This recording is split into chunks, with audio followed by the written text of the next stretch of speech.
Seltzer Kings. Podcasts. This episode is brought to you by Peloton. Break through the busiest time of year with the brand new Peloton Cross Training Tread Plus. Powered by Peloton IQ. With real-time guidance and endless ways to move, you can personalize your workouts and train with confidence, helping you reach your goals in less time. Let yourself run, lift, sculpt, push, and go. Explore the new Peloton Cross Training Tread Plus at onepeloton.com. Apparently, if you look hard enough, everyone looks like they're hiding dark secrets. So if you're looking for something specific, you gotta try the direct approach. Hi. Some of you might know who I am. Veronica Mars. Okay. So I wrote that paper, and now someone in this class has accused me of plagiarizing it, which I absolutely did not. So I was kind of wondering who it was. So, is this silence like it wasn't any of you, or like no one wants to face me? Or like no one actually did it, and our Weasley TA is trying to... I did it. Jeff Ratner. Ratner. Have we met before? We have, but you probably don't remember, so whatever. So you reported me.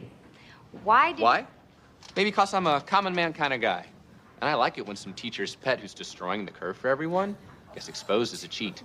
Yeah, you cheated. I caught you. Deal with it.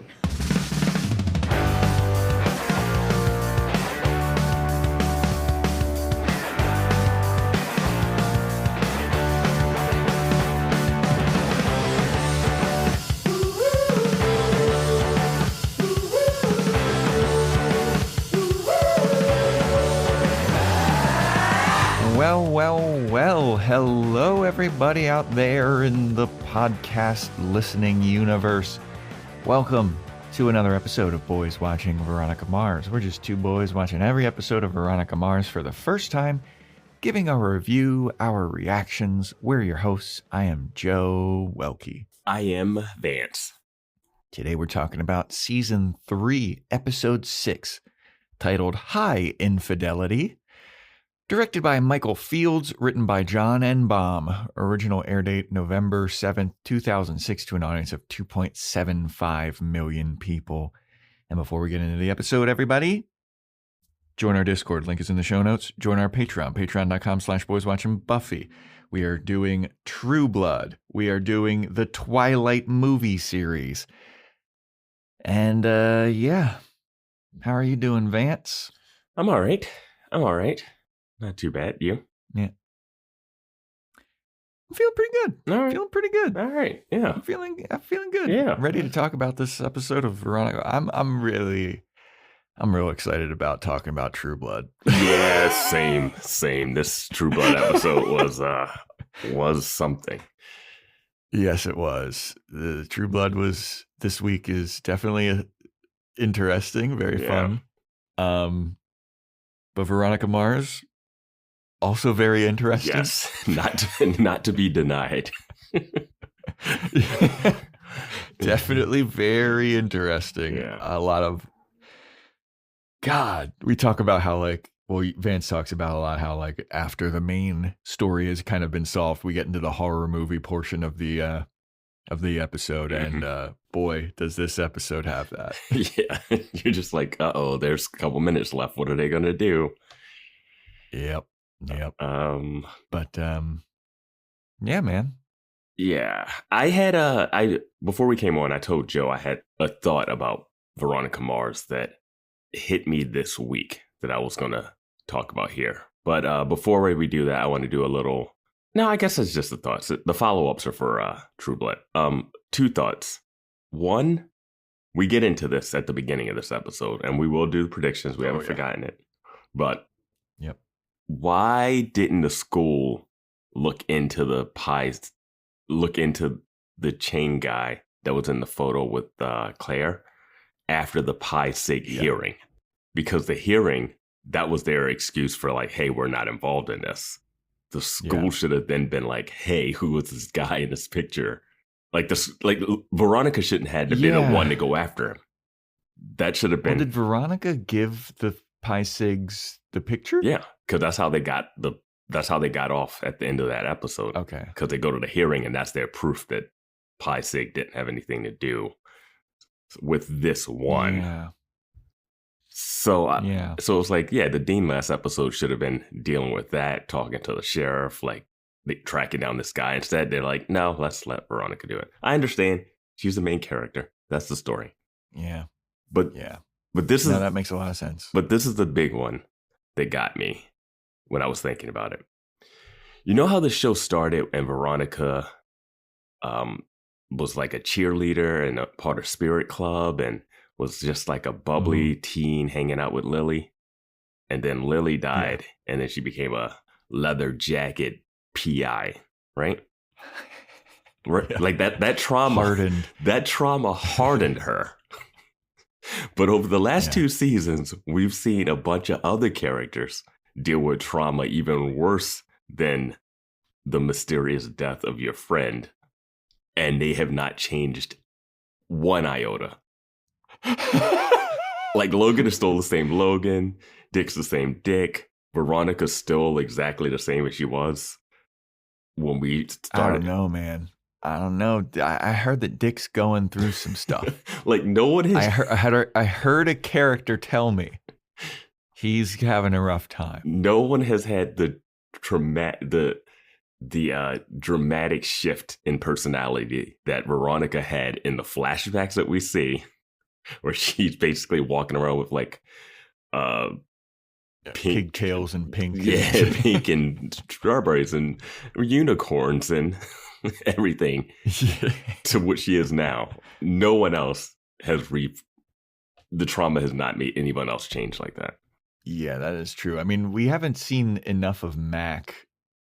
Like we got Mac saying like, "Oh, I haven't hooked up with anybody. I'm not horny or whatever." But like, we haven't seen her enough I know. to really. Is she busy doing Napoleon Dynamite 2 or something? They keep being like, Mac's out of town again. Mac's at the gym getting buff. Yeah. I don't know. Talk about, well, that's out of character. Maybe that's Mac's character change. She comes back to the show jacked as fuck. That's the big change. She's just taking creatine and protein and trying to get her Max. Mac is a fucking meathead now. Yeah. But yeah, I was just thinking about that. No, but that's true. Because we harp on this a lot about Dick and everybody and like not reacting to the trauma. But the show has shown that the trauma created this version of Veronica Mars. Yeah. That's all. It's it's just something I thought about.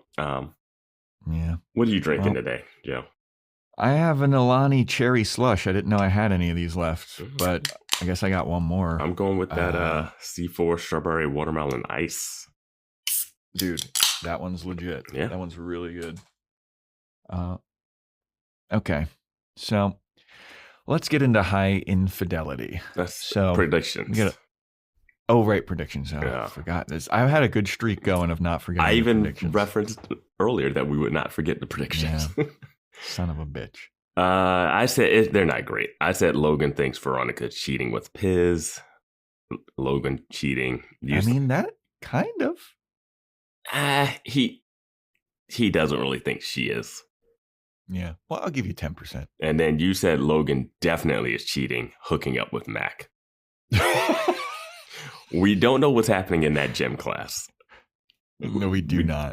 We do not. We do not know what's happening in gym class. So, okay. TBD. So this episode has a long recap of basically everything that had gone on so far this season. It opens up with the dean in his office talking to someone. You can't really tell who it is yet, but Nish and Veronica are outside waiting, and Nish is upset with Veronica. She's like, "Oh, well, I bet you're happy, aren't you, Veronica?" And Veronica's like, "I'm just trying to get to the truth." And then they come into the dean's office, and Dean has been talking to Claire, the last girl to have been reportedly raped by this mysterious head shaving rapist. And the dean now thinks that Claire made the story up. He's like, Veronica gave me all this proof and evidence that you made all this shit up. And because of that, you are expelled, Claire. And then Claire gets up. She's obviously upset about this. She basically shoulder checks Veronica on the way out. She's like, "You happy, you fucking asshole?" What the fuck? What the fuck is happening here? Like, why? Yeah. Because we didn't.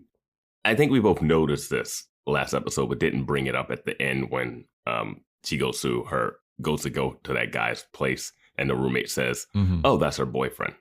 Because earlier in last week's episode, Claire said, "Oh, I'd never seen that guy before in my life. I don't know who he is." So she was obviously lying. I thought when we came to this episode, it was going to be like, we've been talking about it on Discord that maybe it's like a Bonnie and Clyde situation where it's a couple that's going around and doing this together. Like the girl will do the drugging, he'll do the shaving and rape. And it's like I thought it was going to get darker. I did not expect that it'd be that they faked this for attention. Yeah.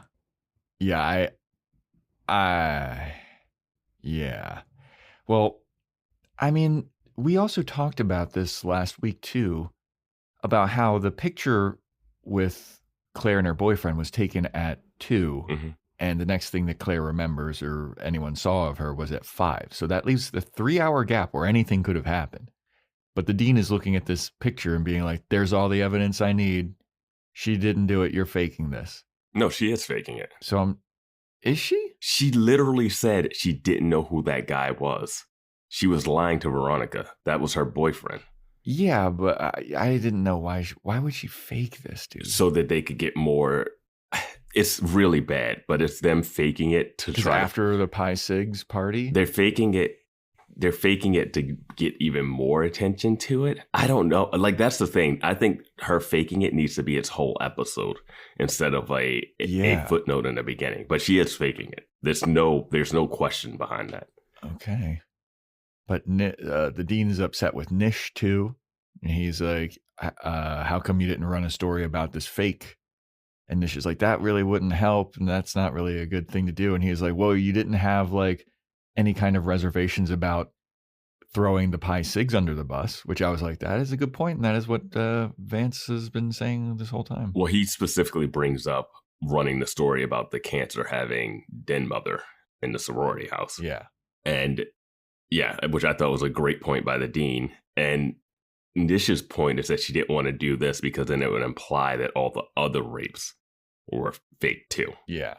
Well, no, because they did run the story that were like all of the rapes are linked to the Pi Sigs, and the dean brings up like, well, you didn't have any problems doing that. Yeah, but with this is that Nish's argument is that if she runs a story that mentions that Claire faked a rape, then it makes every other rape takes down. Which I don't understand why Claire. I don't know why they would need to fake one to make this story more important. I have no idea. And it's just. Why? And my biggest thing here is that both Claire and Nish are mad at Veronica. Yeah. What? You guys, right? You guys did the bad thing. Veronica's not in fault here. Yeah, I mean, Veronica's trying to get to the truth. But Nish is pissed off, and the dean forces her to step down as the editor-in-chief of the newspaper.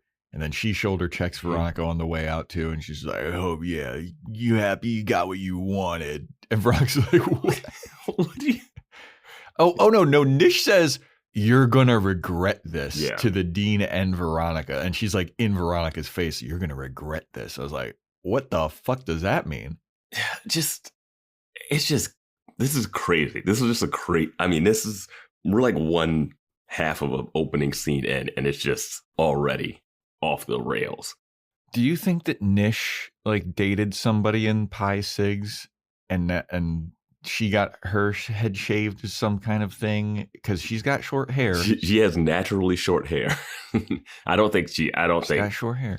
No, and this is some kind of revenge plot for her. No, I don't think so. I don't know. No, I don't think so. Yeah. But I don't get the Claire faking it just adds a weird wrinkle to the whole thing. Yeah.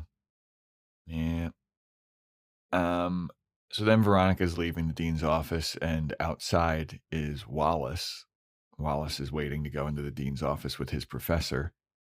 And they go in and the professor's like, hey, Dean, this kid, Wallace, he cheated on my test. We usually don't let athletes into the mechanical engineering class because it is so hard and so draining. But for whatever reason, we let him in, even though he had very low test scores and he's dumb as fuck and he's not smart and we should have never done this, but we let him in and now he's cheating. And the dean's like, oh, God. And then his wife shows up. She comes in, she gives him his brown bagged lunch of just a bread sandwich and an apple. Like, what? They don't even do the thing where it's like, hey, you have high blood pressure or high cholesterol, so here's your like salad for lunch, because that would play into what happens later. Instead, she brings him a PB&J and apple, and he's like, I guess you ate the cookie or the brownie. I'm like, what? Like, did you forget my cookie? And she's like, no cookie for you. You guys are driving Porsches around, and this is your lunch? You're the dean of the school. Brown paper bag. Didn't even have like a lunchbox. Why is she having to bring it to you too? I know, right? Just so she can flirt with make eyes with the teacher in the scene. Yeah, and fucking, it's unreal, dude. Like, unreal. But then she kisses him on the head and she's like, be merciful, Dean Odell. And then she leaves, and he's like, yeah. Why couldn't she leaves? Why couldn't she have shown up for the first scene during the fake rape expulsion scene? And she's saying at lunch, go easy on him. Girls will be girls. So she leaves, and the dean is like, all right, Wallace, what do you have to say for yourself? And Wallace is like, how about I agree with your wife. Please be merciful. Yeah. And then basically just admits to that it was cheating. Mm-hmm. So then we're in criminology class. Professor Landry's all excited because Veronica got an A on her paper. And he's like, I'm going to leave Veronica's paper up here in the front of the class for all of you to read because she did such a good job. And she did such a good job that she actually ruined the fucking curve of the class. So you're all screwed. Did he actually leave the paper up in front of the class? Because I know she had it in her hand. Did he have another copy of it?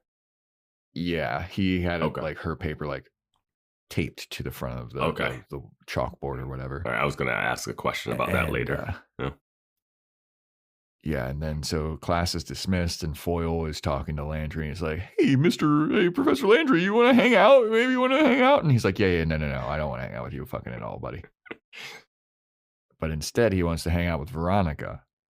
And he asks her, like, hey, can I talk with you for a minute? And so they're getting lunch together, and he starts to, like, pitch this whole thing where he's like going to be her mentor. He's going to be her faculty advisor or something. And she's got like such a bright mind for criminal work. And he wants to be her faculty advisor. And Veronica's like, gee willikers, Professor Landry, I haven't even picked the major yet. Wow. Yeah. This is a lot. Thank you. A lot to think about, Professor Landry. Thank you though. So she goes home and she's telling Keith about all this, and Keith is all proud, and he's like, is he smarter than me? Is he a better criminal mind than me? Is he a better kisser than me? Can I take him in a fight? Who's your daddy? Who's your daddy? Is it still me? Tell me I'm your daddy. I have the DNA test. Are you still going to make me breakfast every day? Yeah. So Veronica then goes to her room, and then the phone rings, and Keith answers. It's Harmony, the lady from a couple episodes ago, Maya from Just Shoot Me. Mm-hmm. And she's like, hey, so Mr. Keith Mars, sir, Mr. Big Handsome Bald Man, sir. She's like twirling her hair on the phone. I've been thinking, I'm like so fucking lonely, and my husband's like out of town, and I don't know, I got these tickets to the Noir Festival, and that seems like something up your alley, Mr. Big Strong Keith Mars. I was wondering maybe if you wanted to, like, I don't know, if you want to, like, go with me and watch some film noir. It's right after the Buster Keaton Film Festival. It's the Film Noir Festival. I know, it's the Sunnydale, the traveling Sunnydale Noir Film Festival. Yeah. And so Keith is like, wow, I wasn't expecting to hear from you. I mean, I really did enjoy your company, but I don't know. I thought after the case was solved, that was it. But now you're calling me and your husband's out of town. I think maybe I would like to go to this noir festival with you. And she's like, cool, thanks, Keith. Okay, pick me up at blah, blah, blah. And he's like, yeah, of course. Yeah. He puts on his Letterman jacket. Keith starts twirling his hair, his lack of hair. Oh, man. So then next thing is Veronica, she goes to T.A. Foyle's office because he needed to see her. And Veronica's like, what's this all about? And how did you get my number? And he's like, you're not the only one who has private eyes with a Z.com membership. Also, it's in the school directory. Exactly, yeah. But he's like, so I looked up your paper. Turns out you plagiarized the whole thing, basically. And Veronica's like, what? I wrote that paper 2 days ago. There's no way I plagiarized it. And he's like, well, look it up. Here it is. It's on this website. You can see like all the red marks is stuff that you plagiarized. And Veronica's like, impossible. And Foyle's like, well, one of your classmates turned you in. And Veronica's like, well, somebody's framing me. And then Foyle goes, do you think it's me? Do you think I'm the one that's trying to frame you because I don't want you in the class because I don't like you? And Veronica's like, wait, what? Yeah, no, when he said that, I was like, well, he did it, right? Like, yeah, right? I was just like, why would you say that? He outed himself so quickly. What, do you think that I'm trying to get you out of the class because I don't like you? Yeah. I never said that, but now I think that. Yeah. Yeah. So he's like, well, you have a choice, Veronica. Either you can tell Professor Landry or I will. And as he says that, Professor Landry walks in. Tell me what? Tell me what? Tell me, what are you doing here? And then Foyle took a lesson from the dean, and he's like, I'll give you 1 week to solve this. No. It's not 1 week. It's 3 days. I love that they keep giving her, like, we'll give you a set amount of time or a ticking clock, as you will, for you to solve your own little crisis. Yeah. So that's her thing. Mm-hmm. She's got 3 days to prove that she didn't plagiarize it and also potentially find out who framed her. Yeah. But I think all she has to do is prove that she didn't plagiarize it. Yeah, but finding out who framed her is just her nice little, her justice, her she has to get to the bottom of it. The knife. Yeah. So Veronica's walking through campus and she goes to the dining hall and she runs into Piz. And Piz is like, Veronica, look, I went to a yard sale and I bought London Calling on vinyl. And Veronica's like, I could not care less. I could not care less, Piz. I've got 3 days to prove. But it's a clash. Remember a clash? One of the episodes had a title that was... But Veronica's like, I don't care. I have 3 days to prove that I didn't plagiarize this paper that I wrote. And Piz is like, you know what'll help with that? Going bowling. And Veronica's like, how the fuck will that help? And he's like, I don't know. Take your mind off things. I was thinking like you and I. And Veronica's like, what? Like you and me going bowling? And Piz is like, I mean, yeah. And Wallace and all these other people that we could invite. We could all go. We got a whole gang of people. Not just you and me. I would never ask. Not just you and me. You fucking make me want to barf. But yeah, the whole gang of people. And Ron's like, yeah, you know what? Maybe. And Biz is like, yes. Yeah. So then we go to Wallace and he's at basketball practice. And as a part of his punishment for, he's got 3 days to decide something as well. Yeah. So the dean gave him the opportunity to drop his mechanical engineering class. Because Wallace came forward and he admitted, yes, I was cheating. He probably sold that guy Max out, but probably not. I don't think he did at all. Yeah, but he's like, yeah, I cheated. So he has the opportunity to drop the class, and he's conflicted. I don't know if I want to drop this class or not, because that's all I ever wanted to be is a mechanical engineer. That's been my dream since this show first started, which Discord tried to justify this. Discord tried to justify this, and this episode tries to justify it and ruins one of my predictions. But yeah. It's... I don't... Discord... There's like 2 scenes. So there's like 2 scenes in the history of the last 2 seasons that they're like, yes, he's always been like this. Yeah. What people on Discord brought up is that in the first episode, the very, very first episode of Veronica Mars, Wallace is seen flying a plane with like a remote controlled plane. And they're like, see, mechanical engineering. Mm-hmm. And then the second example was from last season with the egg drop project that he was working on with Logan. Yeah.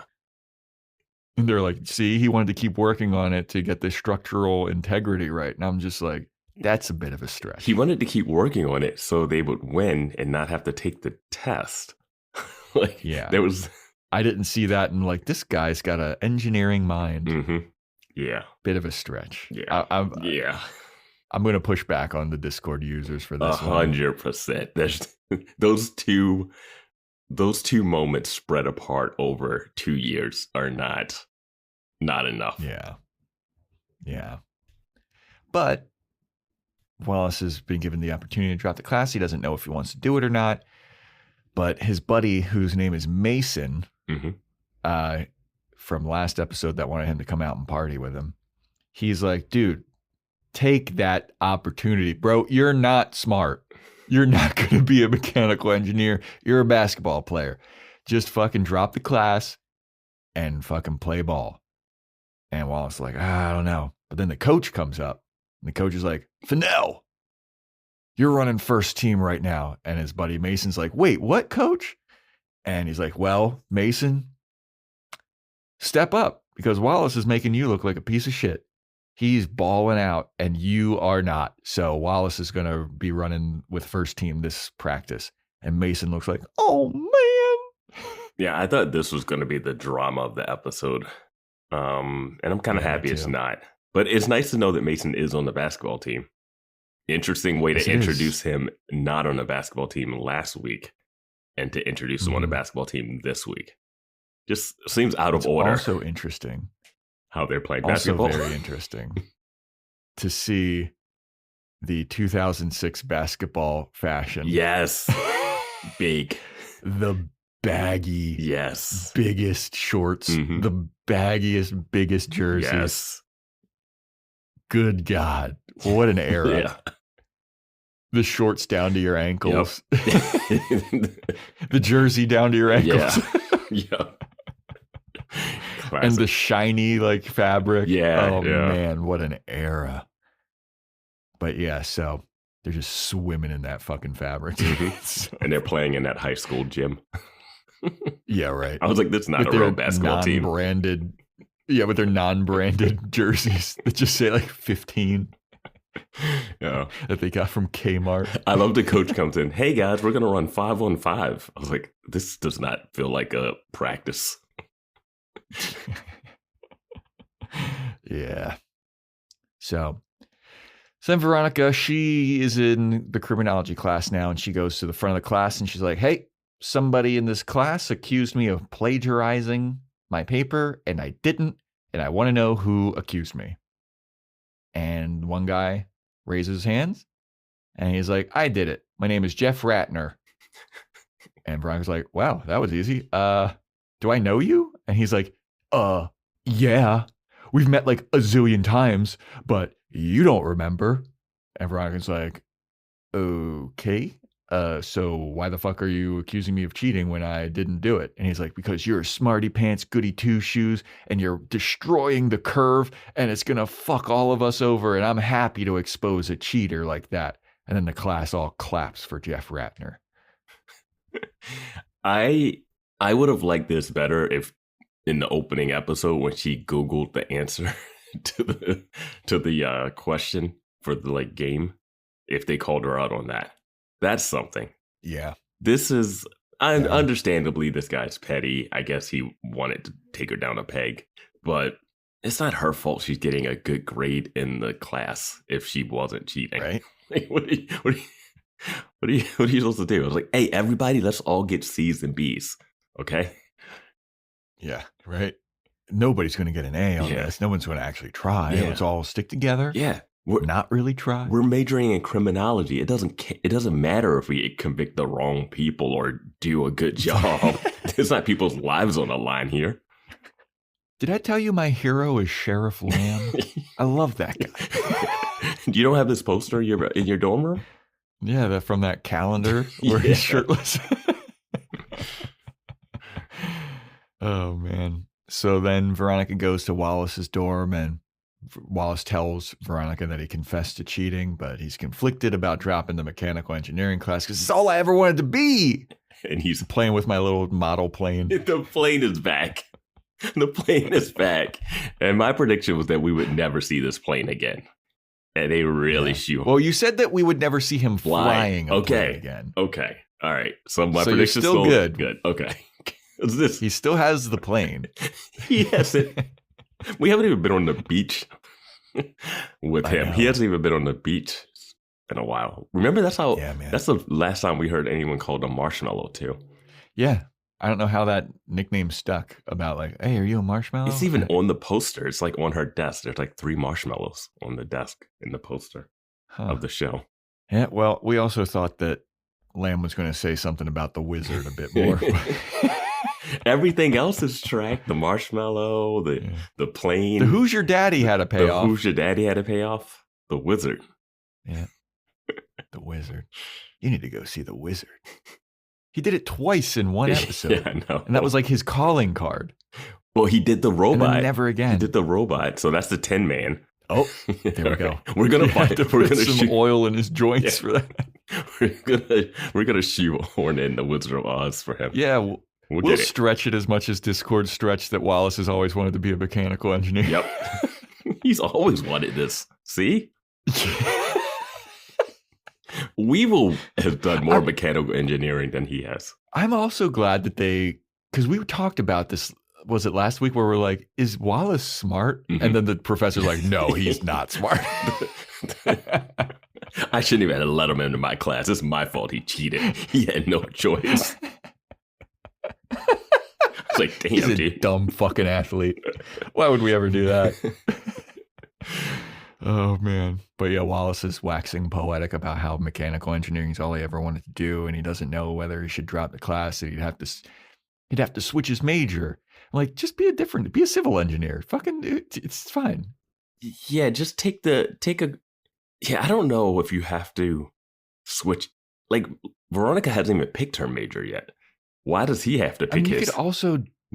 You could also drop the class and take it again another semester. Yeah, I don't know why. Yeah, his is like, I got to make my decision right now. Veronica's like, I don't even know yet. Yeah. Uh-huh. But Veronica then asks him like, hey, who did you buy the test answers from? And then Wallace tells her it was this guy named Max. So Wallace goes to Max's dorm. Veronica goes to Max's dorm. Oh yeah, Veronica goes to Max's dorm. Yeah. And she asks him like, hey, will you help me find this fake paper that people say that I plagiarized? And he's like, all right, I found it. And it was posted last year by someone named Rory Finch at hurstcollege.org or whatever. That was the original poster. So Veronica's like, all right, well, I got to get to the bottom of this. I got to figure out who Rory Finch is. Mm-hmm. So then we get to what is one of my favorite things. I saw this in a commercial before. I saw this in another thing too. I seen this happen. I was like, did I see this in a movie or another show? I've seen this exact move done before. Yeah, but I love this move. So Logan's in his sociology class and he's finishing up his test. TA calls time. He's like, all right, everybody, pencils down. But Logan's just finishing writing his answers down. So Logan goes to turn in his test. And the teacher is like, nope, I can't accept your test. And Logan's like, what? Why? He goes, well, I said pencils down and you kept writing. And Logan's like, well, I was just finishing writing my answer. And he's like, doesn't matter. I said pencils down and your pencil was not down. And Logan goes, do you know who I am? And the teacher's like, nope, and I couldn't care less. And then he turns his back, and Logan puts his paper in the middle of the pile of tests, shuffles them around, and gives the teacher the like, fuck you look, and then walks out. And I was like, I love that move. I definitely saw it in a commercial before. I've definitely seen this before. At first, I was like, wow, he's pulling the do you know who I am card. I was like, wow. Yeah, I was like, that's bold. Yeah. And I was about to be like, fuck and the teacher you, should Logan. know who he is. Yeah, everybody should know who he is. Know who he is. Yo, these TAs are on a power trip too, man. Right? Just take the test, dude. Your job is just to stand there. The guy wrote like for like a half a second more. You're going to give him a 0 on a test for that? But I love the shuffle in the middle of the, like, that's such a good move. Yeah. I remember when I first saw that move, I was like, that's incredible. It only works if no one knows who you are, like, at all. If the TA is like, yeah, you're Logan Eccles. Like, you're like the most famous person in Neptune.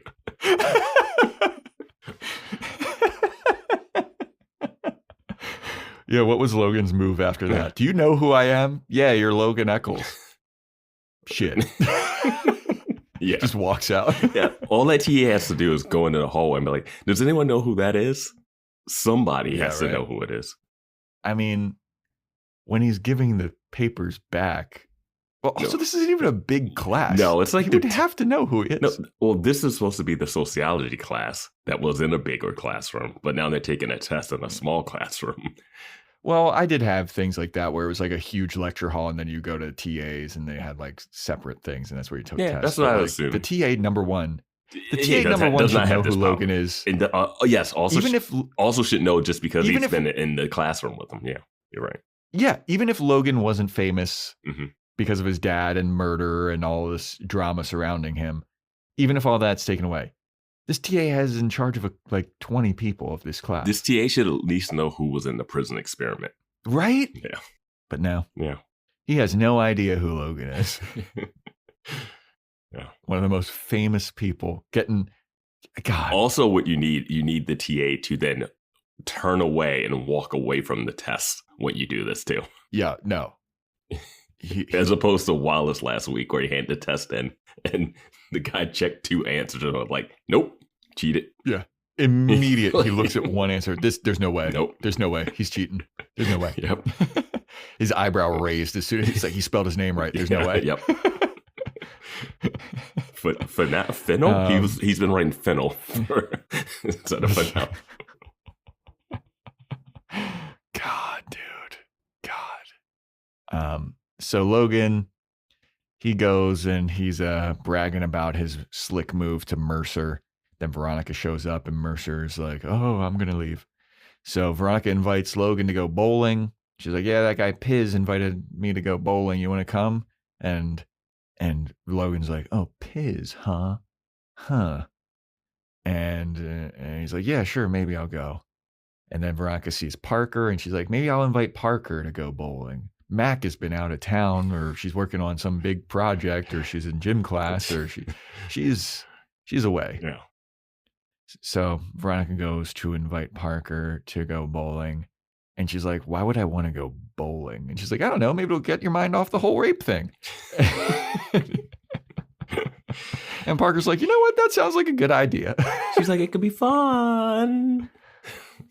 Yeah. She's like, it's going to be me, Logan, Piz, a whole gang of people. Apparently, Piz is inviting the whole school to go bowling. Yep. This wasn't a ploy to ask me out. This was just a nice thing. Yeah. And Parker's like, all right, you know what? Maybe I'll think about it. So then we have Keith and Harmony. They're leaving the Noir Festival. And Harmony's like, wow, that was so fun, Keith. It was so fun that we did that. Is it anything like, was the Maltese Falcon anything like what you do? And Keith's like, well, I mean, it's not always like that. I had to rescue this lady's show dog, and it was like no big deal, but I did it, and it was like totally cool, and I was badass as fuck. And she's like, I bet you were a big, strong, handsome man. My husband are just logistics. Me and my husband are in a loveless marriage. Me and my husband, we never talk. He doesn't touch me. When he looks at me, he cries and he wants to barf, and he never touches me. I haven't had an orgasm in 3 years. Keith is like, cool. Well, thanks for inviting me to this thing, and I'll see you later. And he shakes her hand. Yeah. And a little awkward hug. Now, at this point, this is my thinking. I was thinking that she didn't know how to end the relationship and that she had hired maybe Vinnie Van Lowe or something to take pictures of her with Keith so that then she could leak those so that it would force the hand of the... That's what I was thinking. I was like, she's got to be trying to get out of this relationship, right? Yeah, I thought that it was good. I'm glad that they didn't do this, but when he shook her hand... And then they're like, oh, whatever, we can hug. And then they hug. And then I thought he was going to do like a kiss on the cheek. And then just like they fuck in the middle of the street. I thought there would be like a kiss and the photo would get taken. And then it was like, hey, I just did this so that I could like, because she can't pull the trigger. So she just needs something. It wouldn't really help her out that much, depending on if they had like prenups and her being the infidelity part of it. But I feel like she has no way out. She doesn't know her way out of this relationship, so she might do this. And we've seen people pretend to be raped in this show for some odd reason, to the point where they're going to shave your own head. To what end? Yeah. So what benefit did this cause? Well, we've also talked about how like being in relationships where there's like on paper no reason to break up with the person, but you're just like, I just don't feel it. And maybe that's what Harmony was feeling. I mean, she's talking about like me and my husband, like we're just roommates at this point, basically, and we have a son, so we have to stay together for the kid or whatever. Maybe they should go to some couples counseling, you know? Maybe they should do something. Maybe she do some role play. She tells her husband to wear a bald cap. Okay, now pretend you're a private eye that's very goofy and awkward. Like, what? You're a bumbling sheriff, all right? You're a disgraced bumbling sheriff. Oh, come on. Here's your backstory. You're an ousted sheriff that's disgraced.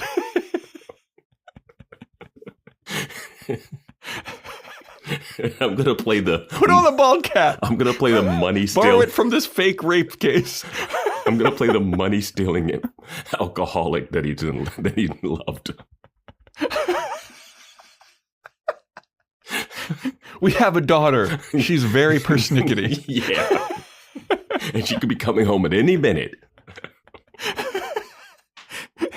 Yeah, look, she foiled the FBI into thinking that she didn't kidnap a baby. And you will never trust her ever again. This is so detailed. I had a lot of time to think about this backstory. I had a lot of time. I've been taking acting classes. This is what we do. So I'm taking improv, and I've been like moonlighting as a D&D dungeon master. She's like, all right. You'll never trust her again. Oh my God, my stomach hurts. The bald cap is shifted. Put it back. I can see her hair. No, you're acting too normal. No, you know what? Scrap all this. You're a photographer at a fashion magazine. I'm the boss's daughter. Yeah. The bald cap stays. The bald cap stays. Your name is Elliot. I'm Maya. Let's do this. And see. Yeah. You're just coming up with this off the fly? Yeah, just off the top of my head. Yeah. I don't know. I don't know. Maybe there's some parallel thing. Maybe from the sitcom I saw a while ago. I don't know. Oh, my God. So, Veronica, she's at the dean's office because she's breaking in because Weevil's loaning her the keys because he is the janitor now or whatever. He's away for his cousin's wedding, so she has access to all the keys, which comes up twice in this episode. Right. But he didn't do her the dignity of labeling the key, so she doesn't know which key to use to break into the dean's office. But Luckily for her. This is the same door's Weevil. unlocked. This is the same Weevil that she was like, I can't believe he would steal Lily's chain from me. But this is the Weevil that you got a job where he would have access to the dean's keys and keys to every place on school, but you don't trust him not to steal. Yep. She's also like, and I could tell that the life of crime is calling to you. And then she's like, hey, help me do some crime. Yeah. So if she gets caught with those keys, he's in trouble. He's the one with the record. All right. Yep. All right, Veronica. Yeah. But the door's unlocked. That's good friend Veronica Mars there. Yeah. Good friend. Yeah. So the door is unlocked, though. So Veronica goes in. She's like going through his filing cabinets to try and find this Rory Finch character situation. But little does she know, the dean is there, and he catches her. She did not think about this when she opened that door. Like, hey, maybe he's still here. Maybe I should look around. Doesn't do the Dino Dow. Yeah. Like poke her head in. Hey, Dino Dow? That's an easy one to do. You say that because you're like, oh, I'm coming to see the dean bullshit story. Mm-hmm. Nope. Mm-hmm. No, but the dean's there. He catches her. He's like, Veronica? Ew, what are you doing here? And she's like, oh, wow, I was here earlier and I dang it, I lost my earring and I came to look for my earring in your filing cabinet. And he's like, oh, okay, cool. Go ahead and look around. I don't give a fuck. You like boxing? And Ryan's like, what? He's like, yeah, I'm watching boxing. My wife doesn't let me watch boxing or drink scotch or smoke cigars or do anything fun. So whenever she's away, I just do it in my office. I stay late and I watch boxing and then I smoke cigars and I drink scotch. And Ryan's like, cool. And eat microwave popcorn. I was like, wait, if she's away at like a fundraiser or something like he's saying, you can do it at home because she's away. Also, I believe you guys live in a place that has multiple rooms. I believe that you have a living room with the TV and you could have another room with another TV. And I'm sure... Yeah. He lives in squalor, Vance, because he spent all of his money on the Porsches. Or on paying off the biological father of his stepson last episode. True. Just listeners, just remember that was last episode. Just remember that for what's coming up. But he should just be home knowing this. Yeah. But Veronica's like, no, I don't want to watch boxing. I'm just going to go root through your filing cabinet some more. And the dean's like, yeah, okay. The fact that he bought that whole earring thing, I was like, does she even wear earrings? Yeah. I mean, she's wearing an earring in this scene. Okay. Because she like pulls her hair back. She's like, oh, I lost an earring. But I'm like, I've never really paid attention to her earrings or, Yeah. I don't think that I've ever noticed her wearing earrings except for in this scene. Yeah. So anyway, Wallace shows back up to his mechanical engineering class and the professor's like, oh, I thought you were going to drop the class. And Wallace is like, nah, I've always wanted to be a mechanical engineer. I'm not a coward. I'm not dropping the class. I'm going to make it work. I got a 0 on this one thing because I cheated. If I get C+ on the rest of my stuff, I will pass. And I was like, oh, so this wasn't a big deal at all. It is C+, that's easy. Not for him, it isn't. Yeah, I guess so. He's a big dumb dipshit. Also, passing just barely. I guess it's enough, but I don't know how good of a mechanical engineer you plan to be. I mean, I'll be honest. Freshman and sophomore year, I was getting B- and C+ in like all of my classes. And then for whatever reason, junior, senior year, everything clicked and I was just getting like straight A's. I couldn't tell you a single grade I got in college. I have no idea. I have no idea, dude. I have no idea. I mean, I was just not paying attention those first 2 years. Man. Oh, no. Yeah, my first 2 years were, that's why I transferred schools. I was like, I am doing nothing here. I need to go somewhere else. Yeah. I would do the move where I would sit in the front of the class because I was like, if I'm sitting in the front of the class, I have to pay attention because I'm like, I'm not going to like fall asleep or anything. Yeah. And then after like 3 weeks, I would just put my book down on the desk and fall right asleep in front of the professor. Oh, no. I thought you were going to say you slowly started moving to the back. No, I didn't even have the dignity to do that. I would just put my head down on the desk and fall asleep right in front of the professor. Damn. There were classes that was like, okay, this is my nap time. Yeah. And I would show up to sociology statistics class and just fucking pass out. I had a photography class, my only class on a Friday for one semester. And I probably showed up hungover to that every time. Thirsty Thursdays were going hard and I would show up to photography class. Yeah. Dude, there were multiple pictures of me in multiple different classrooms asleep in class. I never really had the sleeping in class problem. Yeah. Dude, some of those classes, it was just like the right temperature. It was like nice and warm and I'd just be out, dude. Yeah. But yeah, so Wallace is determined to pass this mechanical engineering class. And the professor looks like oddly proud of him. He's like, all right, good on you, man. And I like that. So then Wallace is studying in the library and Veronica shows up. She's like telling him hi. And she's like, hey, I found out about this Roy Finch thing. I went through Dean Odell's filing cabinets. Turns out there's never been a kid named Roy Finch that goes here, which is weird because the email was registered to Roy Finch at HearstCollege.org. So now I don't understand anything that's going on. I found out that the email address was set up 3 days ago, and it was set up at the Neptune Grand.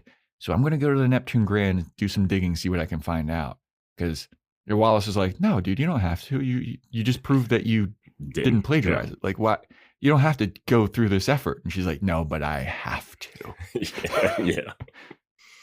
She's like, no, I need to see the face of who fucking did this to me. I'm like, all right, bring your taser. Yep. Nah, she doesn't need her taser, man. It's all good. So Piz is all stoked about going bowling, and Wallace is in the dorm, and he's like, Wallace, you gonna come bowling? And Wallace is like, nah, man, I gotta study. If I want to be a mechanical engineer, the thing that I've always wanted to be, I gotta study, man. This class is kicking my ass. And Piz is like, well, if you don't come bowling, like I invited Veronica, and if you don't come, it's going to make it look like, and Wallace is like, it's going to make it look like you tried to ask her out on a date and it's blowing up in your face. And Piz is like, yeah, I mean, kind of. So if you don't come, it's going to be real fucking awkward. And Wallace is like, you dog. He's like, seems like a you problem, buddy. I mean, Piz, you got to invite some bodies from the radio station. Right? You got to do something. You know that one girl that runs a radio station? Her boyfriend's been shipped back to Kansas. So you invite her out, something. Yeah, what was her name? Trish? Invite Trish. She got a job. Yeah, invite Nish. Invite some of the Lilith House girls. That you invite the Lampoon. Invite somebody. Yeah, you got to do something. Nah, he's freaking out though. Mm-hmm. So then we have Keith on the phone with Harmony. And Harmony's like, Keith, big man, I'd like to hang out with you again. And Keith's like, yeah, I'm looking at the flyer for the rest of the Noir Festival. And wouldn't you know it, they got like these really good other movies playing. And she's like, what about if we did something else? And Keith's like, oh, what else would we do? And she's like, I don't know, I'll think of something. And he's like, oh, a lady that's taking the reins. I like that. And she's like, do you like that? And Keith's like, yeah. And then Veronica comes in. She's like, Dad, what should I wear to bowling? And he's like, fuck. Sorry. I was just on the phone. What are your options? And she's like, I can go classic bowling shirt or I can wear this shirt. And Keith's like, oh, okay. I'm sorry. I'm just sorry, my brain left my body for a second. And Ryan's like, who are you on the phone with? And he's like, nobody, just that lady Harmony who like had a case that I worked on. And Veronica's like, Harmony, the totally smoking hot lady that's in a loveless marriage who hasn't had an orgasm in 3 years and is basically just roommates with her husband, and they're only together because they have a son and it's just logistics. And Keith's like, that's the one. And Veronica's like, Dad, What are you doing?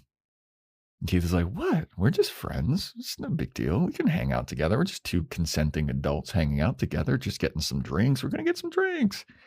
And Veronica's like, sounds like a date to me, Mr. Keithy Poo. And Keith's like, no, it's just a date. You don't know anything about anything. You're just a dumb bitch. What do you know about dating? You don't know anything about anything, Veronica. You don't know anything about cheating or anything like that. So, like, why don't you just shut the fuck up and let me be and let me have some happiness in my life, you fucking asshole. Veronica knows a lot about cheating. She's like, oh my God, Duncan Logan. It was a wild summer. Technically not cheating, but my God. It's only acceptable if Harmony has a best friend that you're also interested in, Dad. But Keith assures Veronica we're just friends. And Veronica's like, mm-hmm. And Keith's like, why don't you wear that other shirt? She's like, okay, cool. So Veronica goes to Logan's room at the Neptune Grand, and she's like, hey, Logan, you know anybody here at the Grand? You've been staying here for a while. You know anyone you took over Duncan's lease at the penthouse? Yeah, like why is he still in Duncan's room? Especially after the the situation we talked about. Just get an apartment. Right?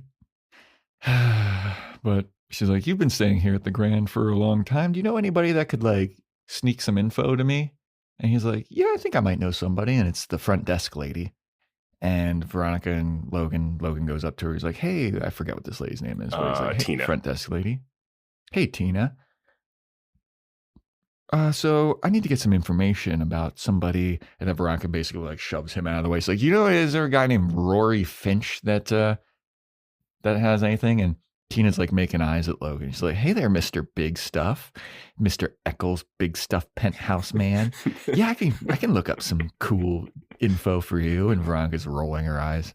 Your dad was murdered in this hotel. Mr. Your friend's brother jumped off this hotel's rooftop. Like, what are you guys doing? Like, again, I bring up this. Mr. has underage drinking parties here all the time. I bring up the beginning trauma changing people thing because Logan has not changed one bit from that. No. He's still got that dog in him. You think his mom's still coming back, or we've moved so far past that? His mom's coming back. I would love it. She's not dead. Lynn Eccles lives. If she comes back in season 4, it'd be amazing. Oh, I think, you know what? I'm gonna predict it's what the movie Veronica Mars is about. Okay. I'm gonna just fucking throw that one out there. Who gives a shit? Oh, just seeing Logan's face when he sees his mom with this, like, bottom lip pouting. Yeah. She's got, like, seaweed in her hair, a hook in her lip because somebody caught her. She's been living in Atlantis for the last, like, 10 years. I'm down, man. I'm down. Atlantis. Oh my God. But the Tina, she's like, well, yeah, there is somebody named Rory Finch that comes here quite often, actually. He always stays for one night only, and he always pays in cash. And Veronica's like, damn it. So there's no way to trace this guy. And Veronica's like, hey, here's my cell phone number. Will you ever give me a call if he books another night at the hotel? And she's like, yeah, sure. Oh, I got your number. Do you guys like my vibe or what? Like, what's going on between the three of us? She's like, yeah, this is my boyfriend. Yeah. This is my boyfriend. Boyfriend Logan Eccles is my boyfriend. And Tina's like, all right, fine, be a bitch. Yeah, she's like, well, I'm here all the time, and you're not. Like, she's so flirtatious with Logan. And Logan, after Veronica's like, this is my boyfriend, mm-hmm. Logan looks like, Jesus, the old ball and chain. Like, we'll talk about this when she's not around. Yeah. Like, God, there's so much of that happening here. Because in the next scene, we're at the bowling alley, and Veronica shows up with Logan, and Piz is like, oh, hey. And Veronica's like, yeah, you remember Logan, right? And Piz is like, oh, yeah, Logan, right? And Logan's like, yeah, I'm her boyfriend. Boyfriend, Logan? Boyfriend. And Piz is like, okay, I fucking get it. Damn, dude. Yeah, because when they show up here, Piz is alone, and they're like, where's the rest of the gang? And, like, Logan Logan clocks what's going on here. Logan puts that arm around his shoulder when they walk off. Yep. It's like real firm, like, hey, let me have a talk with you, buddy. Yeah. It's like, oh, yeah, so you invited a whole gang here and nobody showed up. Yeah. Interesting. Very interesting, Mr. Piz. Stosh Piznarski. I need to remind the listeners, this kid's name is Stosh Piznarski. This has to be someone I don't know. This name is so out there. I mean, they say John Enbaum in like a bunch of the episodes. Stosh Piznarski has to be like one of the writers, Rob Thomas's old college roommate. Yeah, or something it seems like. It's not even enough jokes to make off of it, except for like Parker goes like, oh, that piss guy or whatever. But it's like, it's not worth naming a character Piz for a piss joke. Yeah, he's pissed that Logan showed up. Yeah, because Parker shows up and she walks in. And it's like, oh, hey. And she's like, what is this nonsense? And I was with her on this. Yeah. She's like, wasn't there supposed to be a whole gang? This was supposed to be a big party. Mm-hmm. And then Logan and Stosh Piznarski walk away. And Parker's like, what the fuck are you doing to me, Veronica? Is this some kind of weird double date setup thing?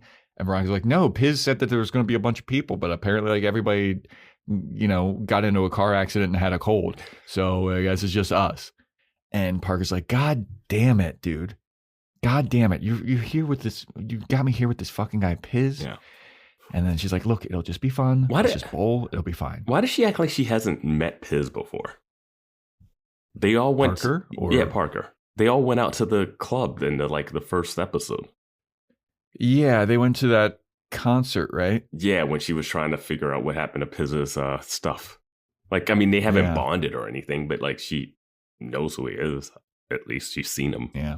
I guess she just doesn't like him. I don't know. Her hair grew back nicely, though. Amazing. It really did. That wig looks really good on her. Yeah, real hair really looks really well on her. So they start bowling, and Piz is not doing well. Parker's talking mad shit to Piz, and Piz looks like he's about to fucking... He is so pissed that she's talking shit and that his plan is falling apart, and he probably got like chewed out by Logan or like slyly threatened by Logan. Like, it's an uncomfortable situation. Logan pulled a weevil with the nape of the neck. Listen here, motherfucker. On this weevil's neck grabbing. Oh, I miss it too. But Parker's talking so much shit, and Piz is getting pizzed. He gets a 7-10 split, and Parker's like, oh, you fucking suck, bro. There's no way you're going to get a spare. And Piz looks like he's going to murder her. Yeah. And then so he's like trying to like bowl, and then Parker whispers in Veronica's ear. She's like, you know what? You know that all that shit I was talking about this guy Piz like 2 seconds ago? Never mind all that. I'm into Piz now. Mm-hmm. I'm into Piz. He's a nice whipping boy, and that's what I need right now. I need somebody that could just emasculate. I felt like she was doing that teenage girl thing of like making fun of the guy as a flirtation. Like she doesn't. She's doing it so aggressively that it's like not even cute. It's not playful the way she's doing it. But I think she doesn't have the tact or the skill level yet, or she probably never needed to because she was. I don't know. It's not. It's like we don't know enough about the characters and their background to know like how. Well, we know Parker was a loose girl, according to Mac. According to Mac, but maybe she was. I don't know because I don't know. Yeah, it's so tricky because of the way they tried to retro act like retcon that a little bit, where it's like, what? Max said that? And Veronica, you believe that? And you thought I would be. Yeah. And now it's like, okay. How dare you? I mean, what is she? Is she just like a girl? Like she's just a girl. Yeah. She's probably hooked up with like 3 guys. Yeah, exactly. Like, it's fine. Yeah.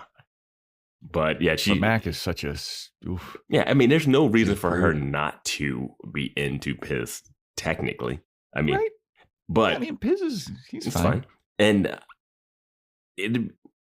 I think it'd be really tough for Piz to be into Parker for multiple reasons.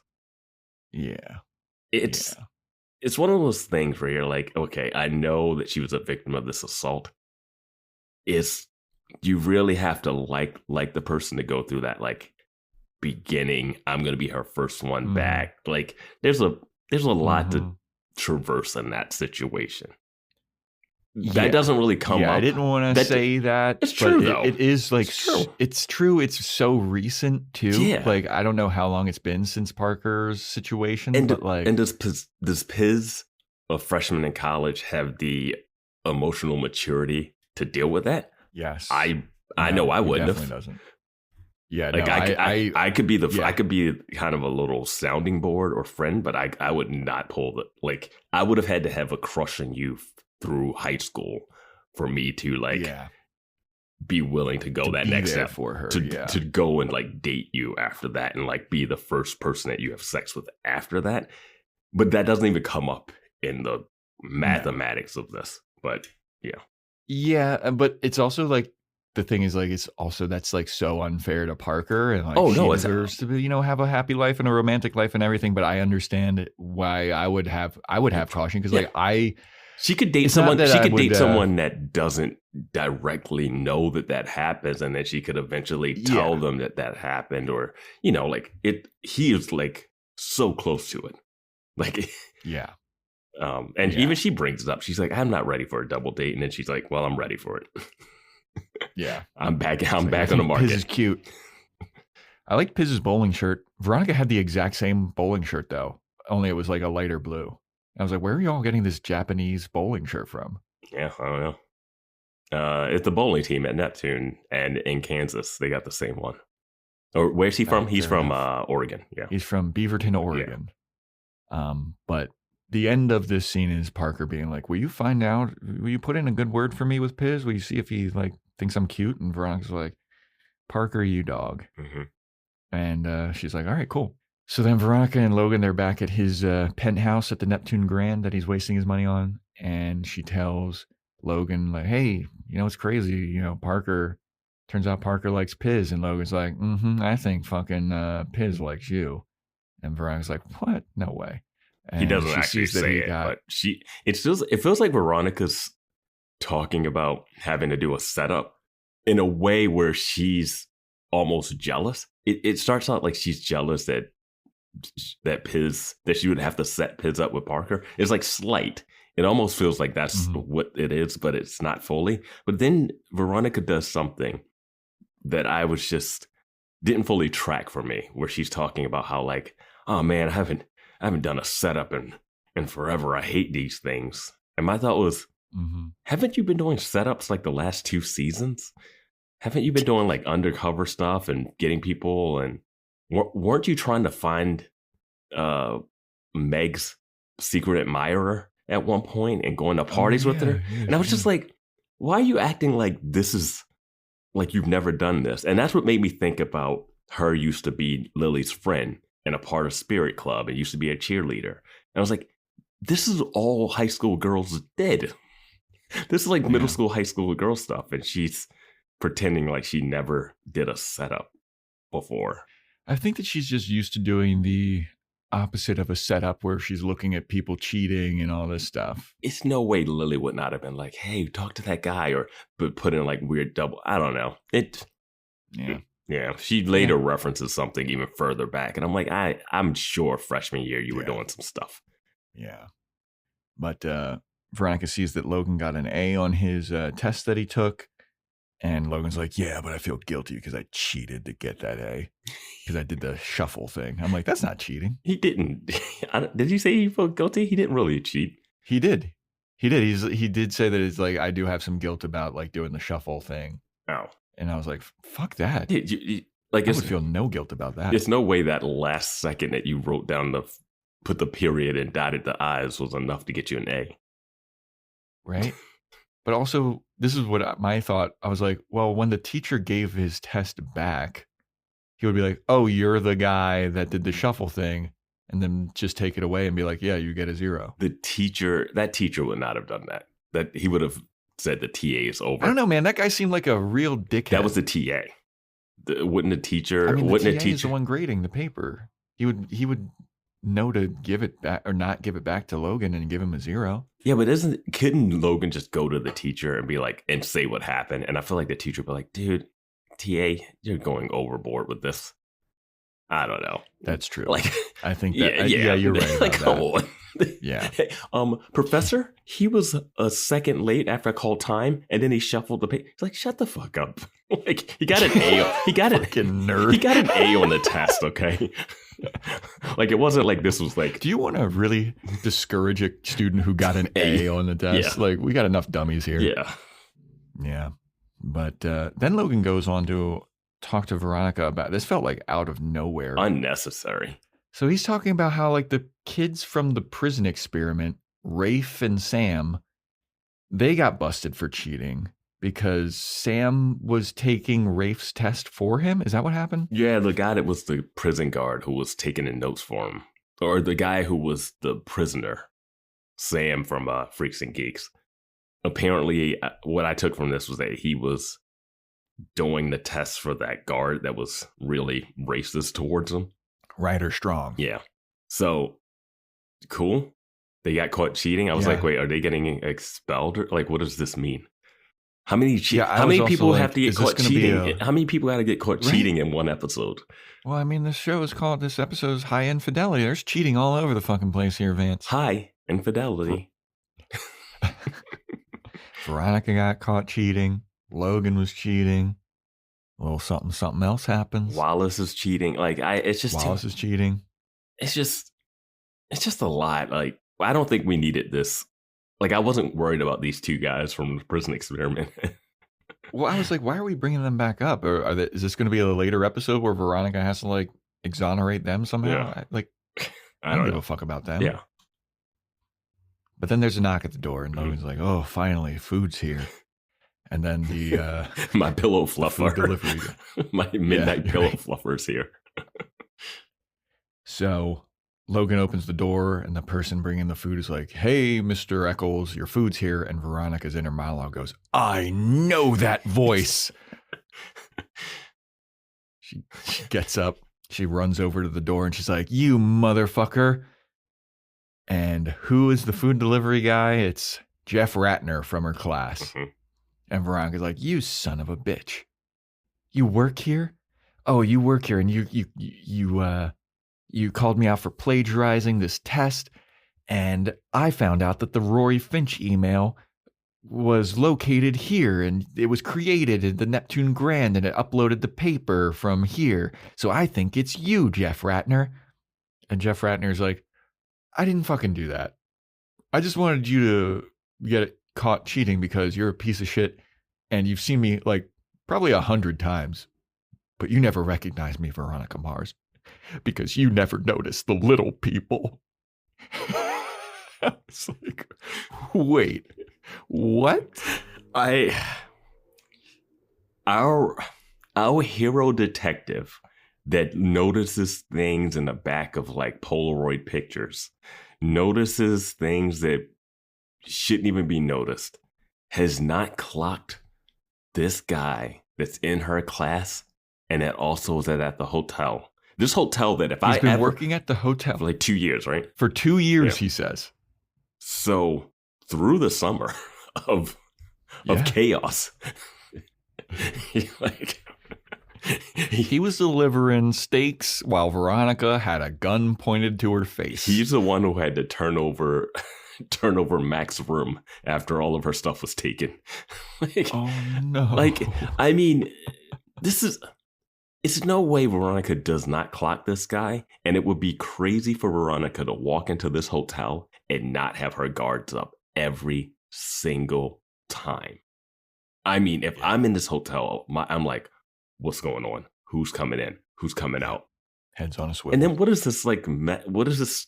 This felt like Weevil and the PCHers being like, "Oh, you're hanging out with the 09ers, so you're not one of us." Like, what? When he was like, "You never noticed the little people," I was like, ew, dude. And also, little advice for Logan. I wouldn't order any more room service from this place when this guy's working. I'm sorry. I'm not eating that steak. I'm not even eating that steak. I'm done. Jeff asks, like, how does your steak seem, Mr. Eccles? And Logan's like, seems pretty good. I'm like, it's going to taste like spit, my dude. Yeah, I'm like, I'm done ordering room service from this place, especially when this guy's on staff. You need to get out of this place. Your girlfriend is already pissed off like an employee here. Mm-hmm. And this guy seems like he already hates you too because you're one of the rich people, which I don't. And now she's cock blocking Logan from Tina. Yeah. The front desk lady. There's no reason to stay here. He's friends with Tina, so Tina can be like, hey, that little short girl that you're dating is coming up. You should get the other girl out of your room. Exactly, actually. Because she has the key. Yeah. He's like, cancel her key before she gets to the room. Deactivate it. Deactivate it. Why isn't my key working, Logan? Who's hiding in the bathrooms? She's like, I gotta go take a shower. He's like, use the other one. Yeah. That one's broken. Jeff Ratner put a bunch of his curly hair in there or something. I would love it if Logan moved to a smaller suite in the Grand. That was his thing. Yeah. That's how he's saving money. Yeah. He's at a regular, he's not in the penthouse anymore. He's in just like a regular room. Every one of his dinners is on room service. Man. But no, I would never order. How do I lose all this money? Yeah. Where's my money going? I would never order any more room service from this place. Yeah. Sierra has all the best active and outdoor brands you need. From athletic stuff, like a full court pickup game, swish, to athletic-ish stuff, like a half-mile stroll. Get those steps in. And for morning hikes up the mountain trail, good pace. To nighttime ghost stories from the camping chair. What a twist. Whatever level of active, Sierra loves it all. Head to Sierra or Sierra.com for the brands you want at the prices that let you do it all. From athletic to athletic-ish, Sierra's got it. When you host with Cutwater canned cocktails, expect company. Entertain effortlessly. Cutwater, real cocktails, perfectly mixed. Copyright 2026, Cutwater Spirits, San Diego, California. Enjoy responsibly. So we then go to Wallace, whose alarm is going off, but he's sleeping through it, and Piz shows up, and he's like, hey, man, you got to wake up. He pokes him with a tennis racket. Piz is just a master of all racket sports.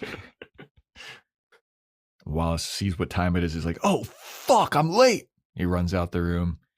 He's late for basketball practice, and he gets there, and the coach is like, hey, man, you can't fuck up because you might be starting this year. Like, you're one of the best basketball players of all time. You might be starting as a freshman, but you can't be staying up all night partying, man. Like, you can't do this. I have a lot of faith in you. I need you. We're going to go to the championship because of you in our D4 AA college basketball championship. When they're playing in the gym, I was just like, this is some TV basketball, man. Yeah. And he's like, you got to lock in. But little does he know, he's not up late partying. He's up late studying because he wants to be a mechanical engineer. That's all he's ever wanted to be. He doesn't care about basketball. Yeah, last episode was him partying. Yeah. Lock in for now. Yeah. So Veronica, she's going to go see Piz at the radio station. And she goes up to Piz and she's like, hey, Piz, did you have a good time bowling last night? Because I sure did. And he's like, yeah, I had a great time bowling last night. It wasn't had anything to do with you. Just had a great time bowling. And Veronica's like, interesting you said that you had a great time. You know who else had a great time was Parker. And Piz is like, oh, that chick, yeah. And Veronica's like, yeah, well, a fun fact about Parker, she thinks you're cool and she thinks that you're pretty cute. And Piz is like, wow, that's, yeah, that's cool that she thinks that. And she's like, well, I don't know. Do you think that you maybe want to like go out with Parker? And he's like, no, she's not my type. Not my type at all. No, Parker, no. Mm-mm. No. And Veronica's like, what? Why? She's hot. She's cute. And he's like, yeah, she's cute. She's for somebody. I'm sure she is cute. I think that somebody would probably definitely think that she's cute, but she's not my type. I'm not like into blonde white girls like that. Unless their name starts with a V. And so me and Wallace are gonna go stare at the girls sunbathing, because I'm not a horny freshman anymore. I have locked my sights on you for some reason, who I know have a boyfriend who is way out of my like league for competing with in this world of Neptune. Yeah, I know that you have a millionaire, multi-millionaire boyfriend that lives in a penthouse. That could be a porn star. Yeah, that could have sex professionally. Yeah. Parker, gross. Ew, no, I would never. I wouldn't touch her with a 10-foot pole. I wouldn't touch her with Logan's 10-foot pole.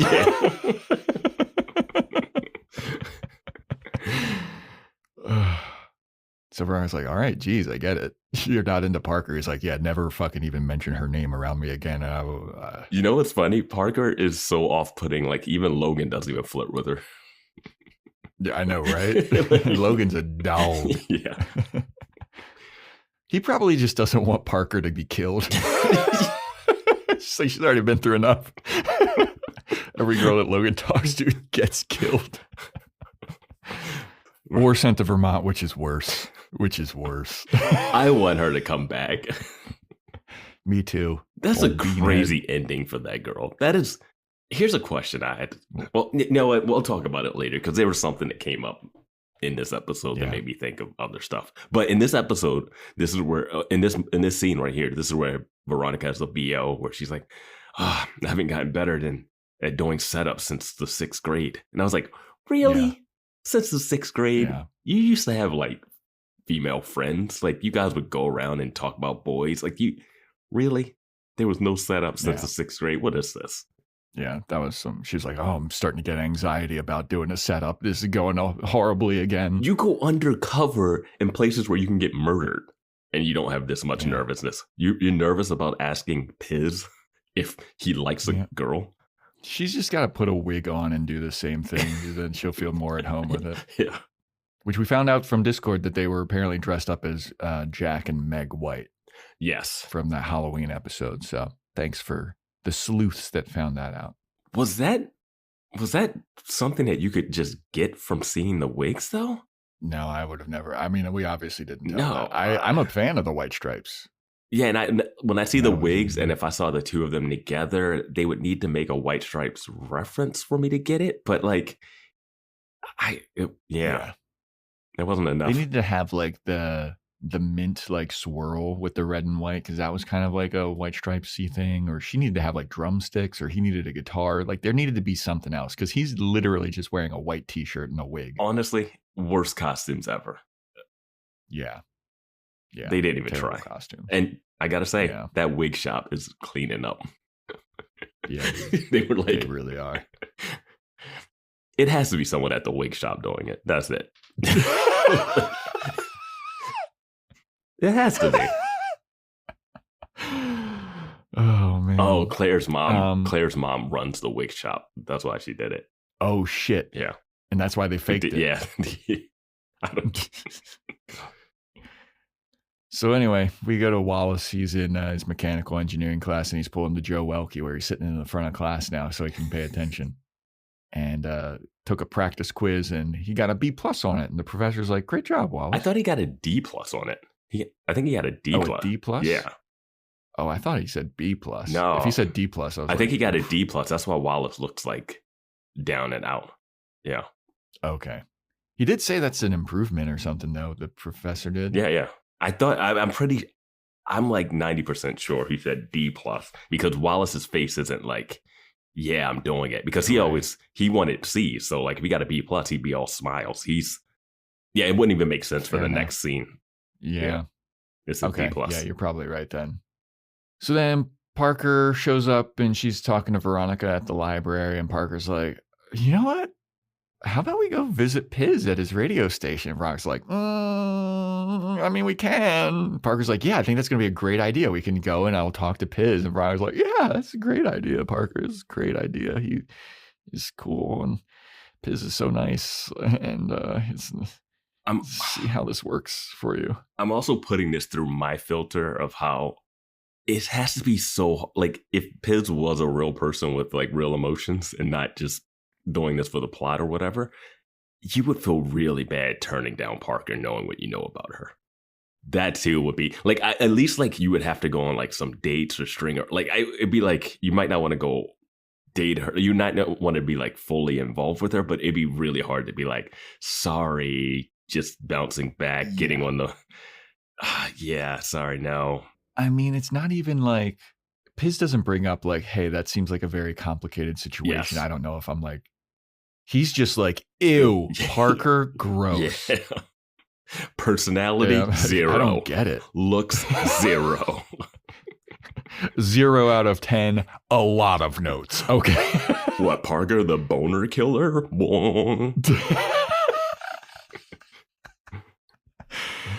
But like Veronica and Parker swing by the radio station just as the Piz is done with his radio show. Thanks for tuning into the Piz. What is his show? I thought it was a talk radio show. Yeah, I thought it was Jon Stewart meets Crossfire if Jon Stewart liked Crossfire or whatever. Yeah.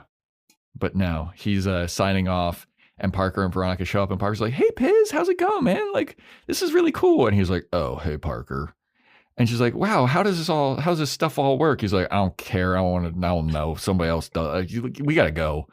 The next show is starting. And Parker's like, well, maybe one day you could show me. He's like, yeah, maybe. And Parker's like, he's blowing her off so like, hard. okay, wow. Like, be cordial. Oh, gee willikers. This is so cool. I really love the radio station. Maybe one day I'll want to be a radio. He's like, don't do it. Don't talk to me. No. He's like, you got the face for radio, but still, I don't think it's for you. I don't think it's for you. Like, he is so, like, he can't even look her in the eyes. Dude, he really can't. Yeah. Like, he will not look at her, which makes me believe Piz did it. That's why he reacts when he sees her there. It's not because Veronica's like, I don't know. I don't know what to think anymore, man. Piz is a sweet boy. The cold shoulder that he's giving her is so frigid. It's so over the top. Antarctic. It's ridiculous. You can like not like her and still. It's just like, I think I would need a couple more scenes of her really ripping into him, not just making fun of his bowling, like where it's just like straight up personality. No, but they don't want to make Parker that off-putting. I mean, even if Piz, you're not interested in Parker, I think knowing what you know about Parker, you would still be like cordial. Yes, like you're treating her like she's a fragile. You can be, right? You'd be cordial, be like, yeah, maybe one day I'll like, I don't know, and then like blow her off, or oh, I'm so busy. But like, you wouldn't be this like, I'm not even going to look your direction. Wallace, it's crazy. Wallace had this with Jane. When he saw Jane and she was hitting on her, he's like, oh boy. And he didn't go, he was still like kind of nice to her. Ended up dating her for a while after, which was really shocking to us because he seemed like he wanted nothing to do with this girl. And she was the nicest girl in school, apparently. So they're all getting ready to leave because Piz has got to leave because the next show is starting. And who runs the next show? Who's the DJ for the next show? It's Mercer Hayes, the guy that runs the underground fucking gambling operation that hangs out with Logan. Mm-hmm. He's the DJ of a club / house radio show. Mm-hmm. And Mercer tries to like mac on Parker. He's trying to like flirt, and Parker's like, oh God. And so she like walks away from Mercer, and Mercer's like, all right, damn, I didn't know I smelled that bad. So he goes to start his show, and Parker pulls Veronica aside, and she's like, I recognize Mercer's cologne. It took me right back to the night that I got raped. Mm-hmm. And I think it maybe, like, number one, I don't like that guy Mercer. I think he's like kind of a creep. And that cologne just like triggered me. And I got the worst vibe from that guy. And so Veronica's like, all right, cool. Give me a couple hours. I'm going to do some investigating. So thankfully, this is crazy. Yeah. Thankfully, Veronica still has access to Weevil's keys. And she breaks into Mercer's dorm. Question. Why does the maintenance worker have keys to every single dorm room like this on his key ring, and they're unlabeled, which she mentioned earlier? So how did she find the key to his dorm room? Well, that's the one that he has labeled. He has Mercer's. He has Mercer's label?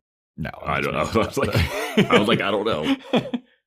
He needs to have Mercer's label because he's going to steal that cash box from him. Yeah, that's an interesting thing to think about too, Veronica, because last week you said, oh, he robbed the gambling thing and went for the money box. You think Weevil would have just used the key and snuck in there instead of putting on a mask and a performance with fake weapons? If he has the key, he could just go in there. The guy has a radio show where you know that he's going to be out of his room. He's out of his room for at least 2 hours. Yeah. Did you easy peasy? Did you like that Veronica for the first time ever is using gloves, kind of? Yeah, she like puts a towel around her hands. It's like a small blanket, so she's looking around stuff without like. When has fingerprints or whatever? When is she ever worried about fingerprints? Never. But today she is. Yeah. So she breaks into Mercer's room. She's snooping around. She finds the cologne that he wears. She writes it down on a little Post-it note. She loves Post-its. And then she goes through his... who doesn't love Post-its, baby? She writes down what cologne he's using. And then she also sees... She digs through one of his drawers and finds an electric razor. And she's like, it's got to be Mercer. Yep, those two things did it. Obviously, he has clippers. You know, something that no male has ever. I have two pairs of clippers. Well, I'm just going to call the sheriff. Yep. Yeah, please do. And I also have cologne. Oh, many different you colognes. Sick fuck. You're going away for a long time, Joey boy. Hold on, I got to knock at my door. It says it's the sheriff's department? Hold on, I'll be right back, everybody. Oh, no. Is the sheriff doing the robot? Run.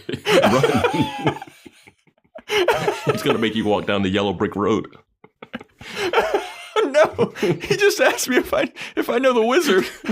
Because he told me I got to find a Tin Man lawyer.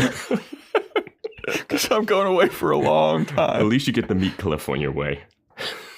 Oh, yeah, Cliff. Yeah, I'll call up Cliff. Yeah. When you're here, your family. I love last episode. Cliff offers his business card, and Lamb's like, I already got it. How about the LAPD guy, the LA detective who does not know who you are? He should take the card. Yeah. But whatever. God, this show is hilarious, dude. So Veronica shows up to Lamb's office, and Lamb is like, what the fuck are you doing here? What kind of terrible news are you about to bring me? And she's like, I think I know some information about the rapes at Hearst. And he's like, yeah. Like, I haven't been looking into that. Sure, lay it on me. What information do you have?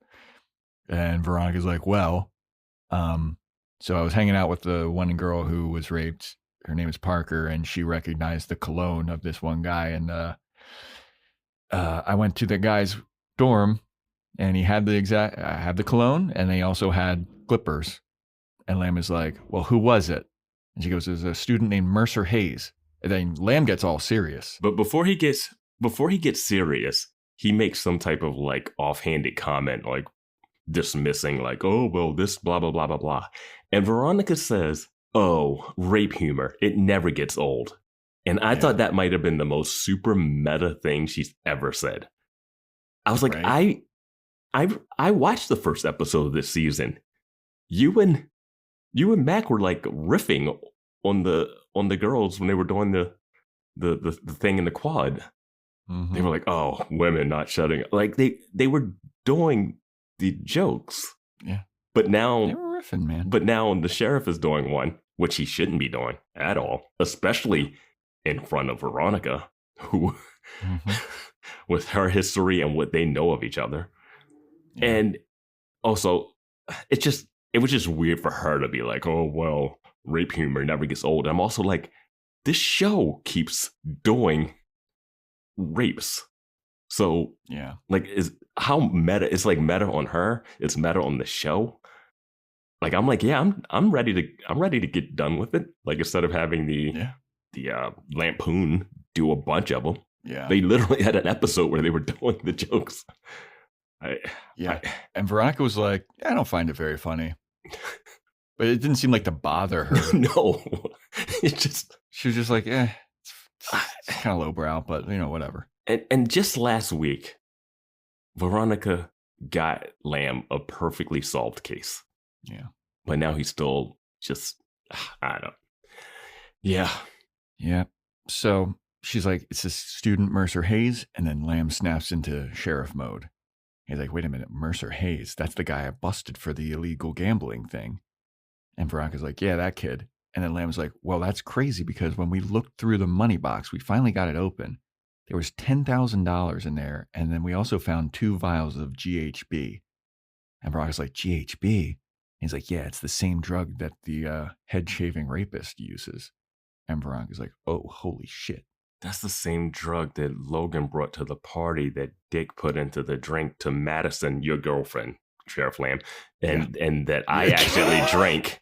And then that led to me thinking that I got assaulted and came to you, Sheriff Lamb, who you denied that happened. And then I found out that it was consensual sex with my boyfriend somehow. But then later I found out it was actually Dick's brother who actually did assault me.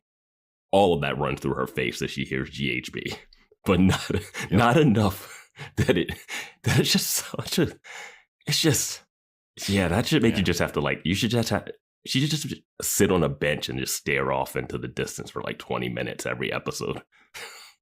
They fucking love GHB in this show too, though. Mm-hmm. Like they were like, we're not doing Hypnol, we're going to do GHB. Yeah. We're not doing roofies. We go hard for GHB. Yeah. But yeah, so that piqued Sheriff Lamb's interest now. Mm-hmm. So Wallace shows up to his basketball coach and he tells him, hey man, look, I'm taking this mechanical engineering class and it's all I ever wanted to be is a mechanical engineer and it's kicking my ass, man. Like I got to study real hard. So I might need to take the semester off of the team because I got to study. And the coach is like, okay. He's like, look, I realize that might void my scholarship, but all I've ever wanted to do was be a mechanical engineer. I don't give a fuck about this basketball stuff. The coach is like, okay, you can keep your scholarship and you can stay on the team. But if you take a semester off, there's no chance that you're going to I was ready to make you a starter, but if you take the semester off, there's no way I can make you a starter. You're never going to sniff the court this year. And Wallace is like, I'm fine with that. Yeah, I mean, he'll just be a redshirt freshman on the team. Like there was a chance that he didn't play this year to begin with, but also taking a semester. Basketball season isn't semester. The season starts in the winter. Like it starts before the first semester ends.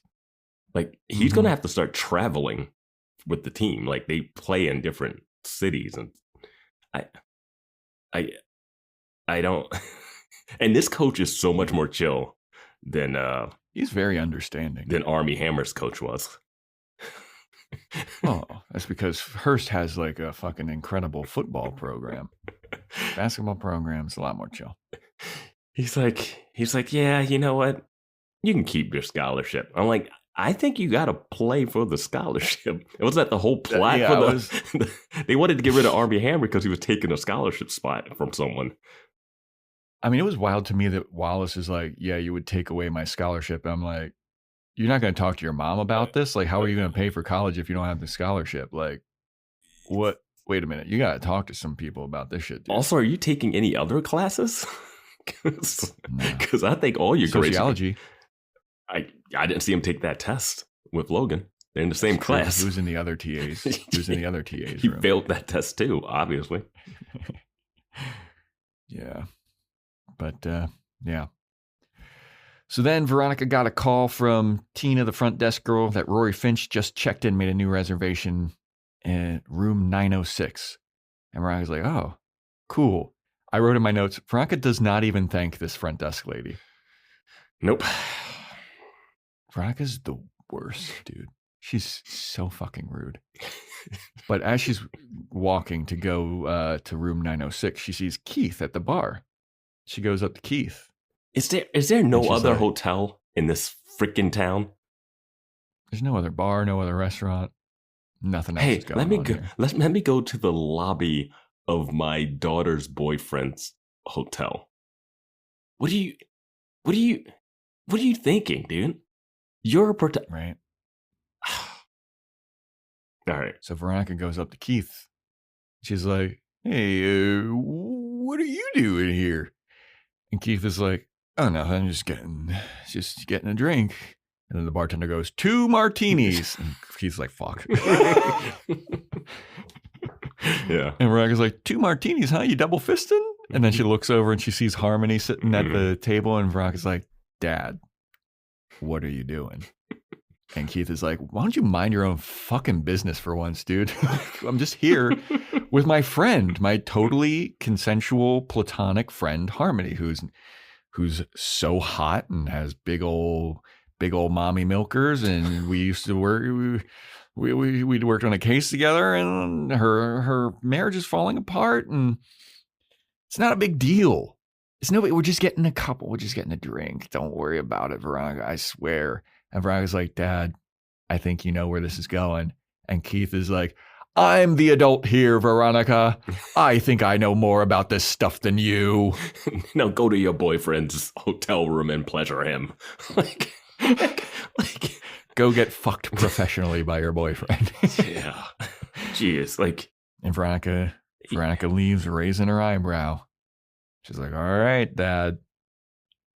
So she's going to room 906. She knocks on the door, and who's in the room but the dean's wife, Dean Odell's wife. She's in a robe. And Veronica's like, huh, interesting. Dean Odell's wife. And she's like, yeah, can I help you? And Veronica's like, no, never mind. I was just knocking on random doors, seeing who's in what room. Don't worry about it. So Dean Odell's wife is like, okay, and closes the door. And Veronica's like, huh, so why would she want to frame me for cheating? That doesn't make any sense. She starts walking down the hallway, and then who does she bump into but Professor Landry? And he's got a bottle of champagne. And she's like, huh, interesting. And Professor Landry's like, hey, what are you doing here? And Veronica's like, I got off on the wrong floor. And he's like, oh, okay. And so he keeps walking. Veronica goes to the elevator. And I was like, what? You're going to go to the elevator? You're not going to follow this guy? Yeah, that's what I thought to really too. Get your confirmation? Yeah. But she goes to the elevator, and she slowly turns around and she calls out, Rory Finch? And Professor Landry turns around, and then Veronica looks like, you son of a bitch. And Professor Landry looks like, I've been found out. My thing about her calling it out, it's fine to make the quick shorthand, not to have to follow her around the room. But she could have said anything and he would have turned back around. Exactly. Exactly. But sure, it's exactly. Fine. It's fine. And my thought at this moment was, oh, is this a test to see how good Veronica is at tracking things down? Oh, that was my thought. Okay. I was like, oh, maybe this is a test, because that would be an interesting way to see how good she is at doing stuff. Yeah. He's like, now I really want you to be my mentee. You caught me fucking having an affair. You caught me cheating. More infidelity there. And I want to bring up the infidelity of the dean's wife here, because last week he went through hell to get her stepson a new bone marrow. Like, what are we doing? I mean, this guy was like, he was like taking, he was riding or dying. He gave up one of his Porsches for this kid. It technically was hers. I guess he got it for her. I don't know if she has money again. And then he ended up, but he was like conning Keith and driving to Mexico and lying and committing like major crimes that would put him in jail. Like, he was risking jail time to save his stepson. Oh, and what? Yeah, she's a bad person. Neptune's worse than Sunnydale, man. I mean, they're more appropriately matched as hotties. Like, Professor Landry's a hottie, she's a hottie. Who cares? I mean, the dean just went through hell to keep your son alive, dude. Like, give me... You think that's gonna fucking stop a hottie from banging another hottie? Where's Dick Casablancas? I mean, we got stuff... We need Dick to explain this to Veronica. He's probably out nailing another chick. Something you say to a person who your brother has assaulted, raped, and tried to murder. Yeah. Have some grace. Don't be like Piz. He's going through some stuff. Piz is treating Parker like he's Dick and Veronica. Yeah. I just couldn't believe like that they would actually go from one episode to like now she's the worst character ever after seeing that she's like a ride or die mom. Yeah. Not only is she cheating on Professor Odell, she probably ate his cookie. I don't know what that euphemism means, Joe. And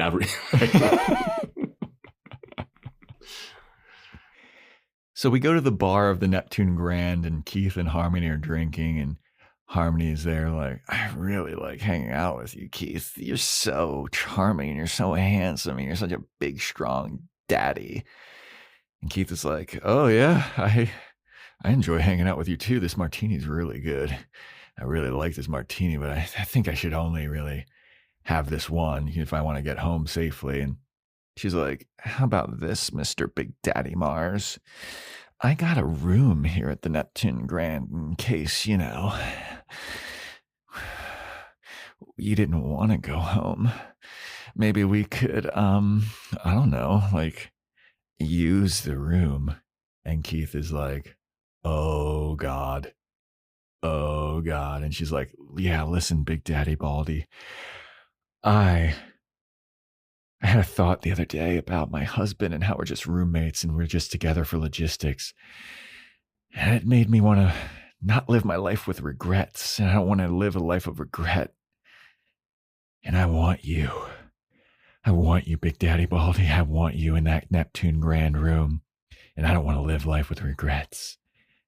And Keith is like, oh God,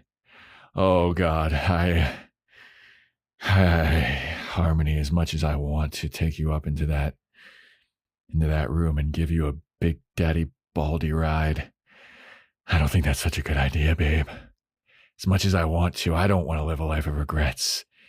But I'm of two minds. I'm going to regret either doing it or I'm going to regret not doing it. And trust me, I want to so bad.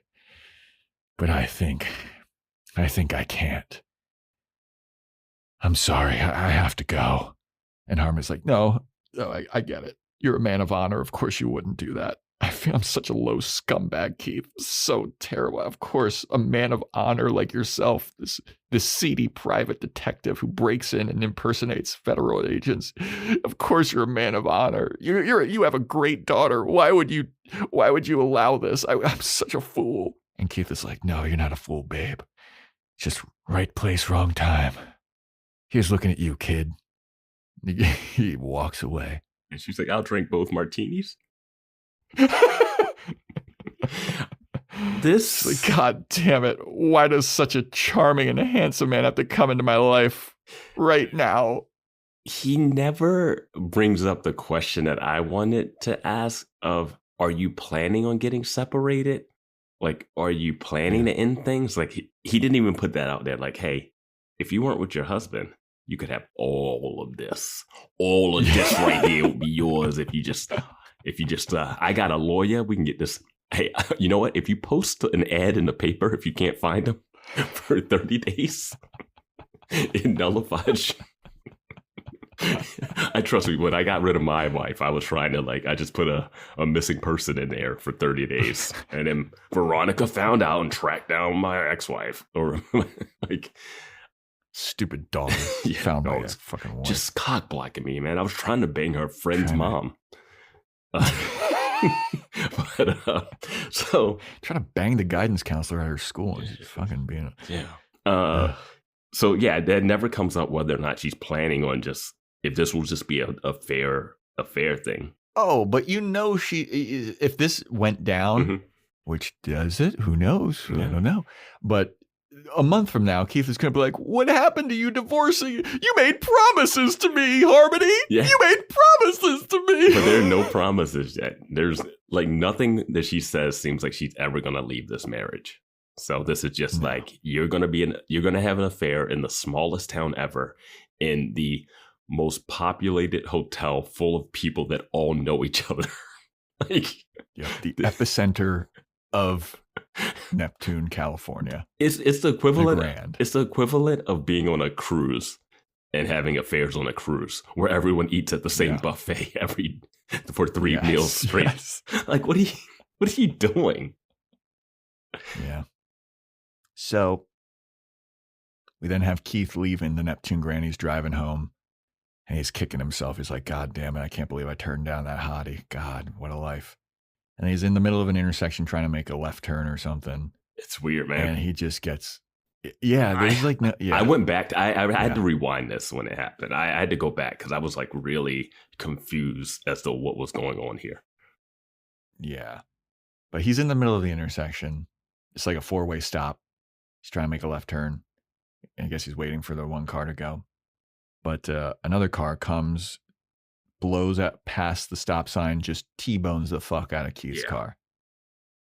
Keith's got a fucking airbag going off. He's all concussed. Out of sorts. He's got a concussion. Yeah. That giant noggin, his brain was rattling around in it.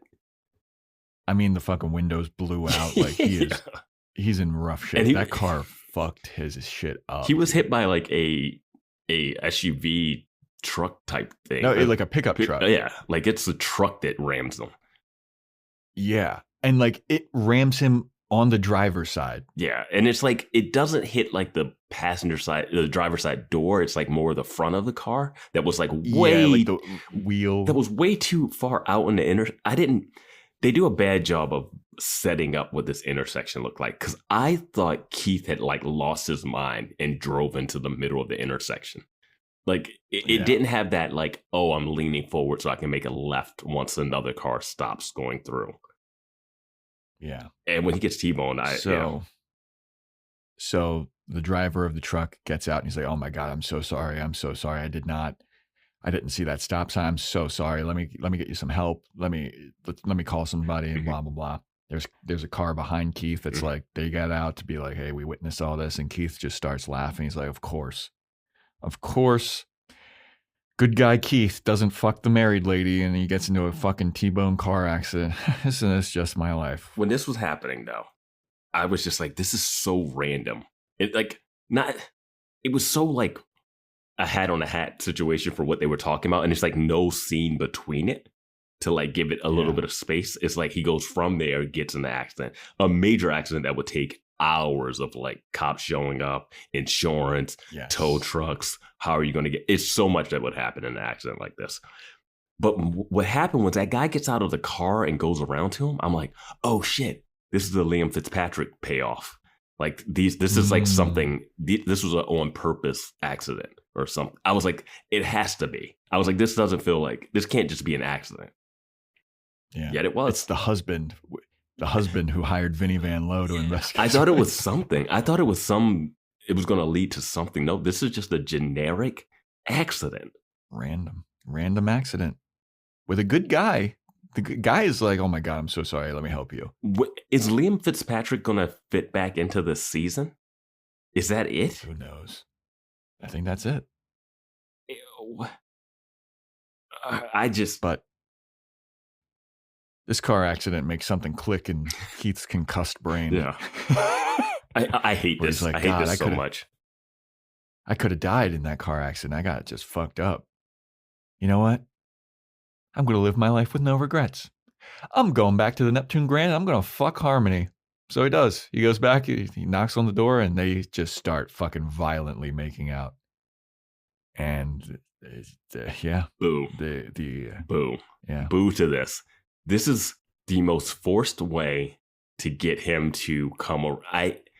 This is the most expensive budgetary way to have Keith make the decision to go back and have sex with her. Like his car's wrecked. We had to film a night scene accident for Keith to be like, you know what? Who cares about having an infidelity thing? Like an affair with this lady. I'm like, we could have just cut to him just thinking about it. Like, I don't know. I would regret it either way. I don't know. And then hard cut to them making out at the doorway. It would have served the exact same purpose to me because they literally just said, I would regret either way.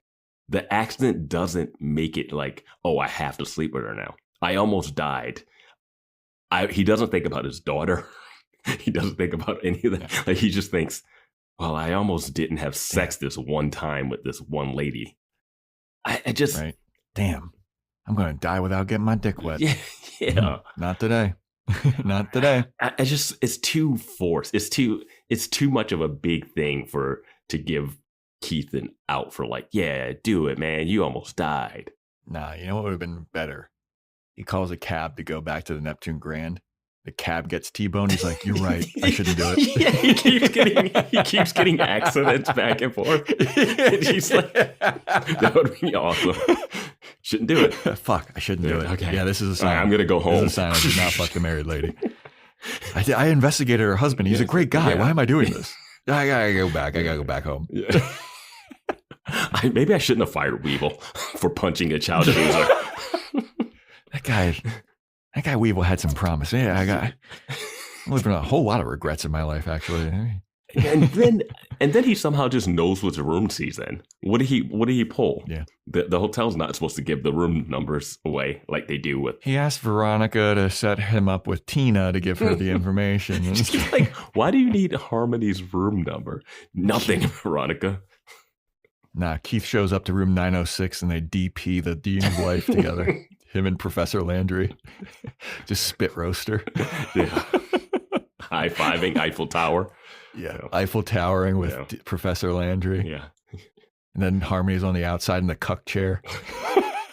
Dude, we got some... No, you're married. You can't. Dude, we get some cuck chair. Like, she's married too. We get some cuck chair and True Blood, man.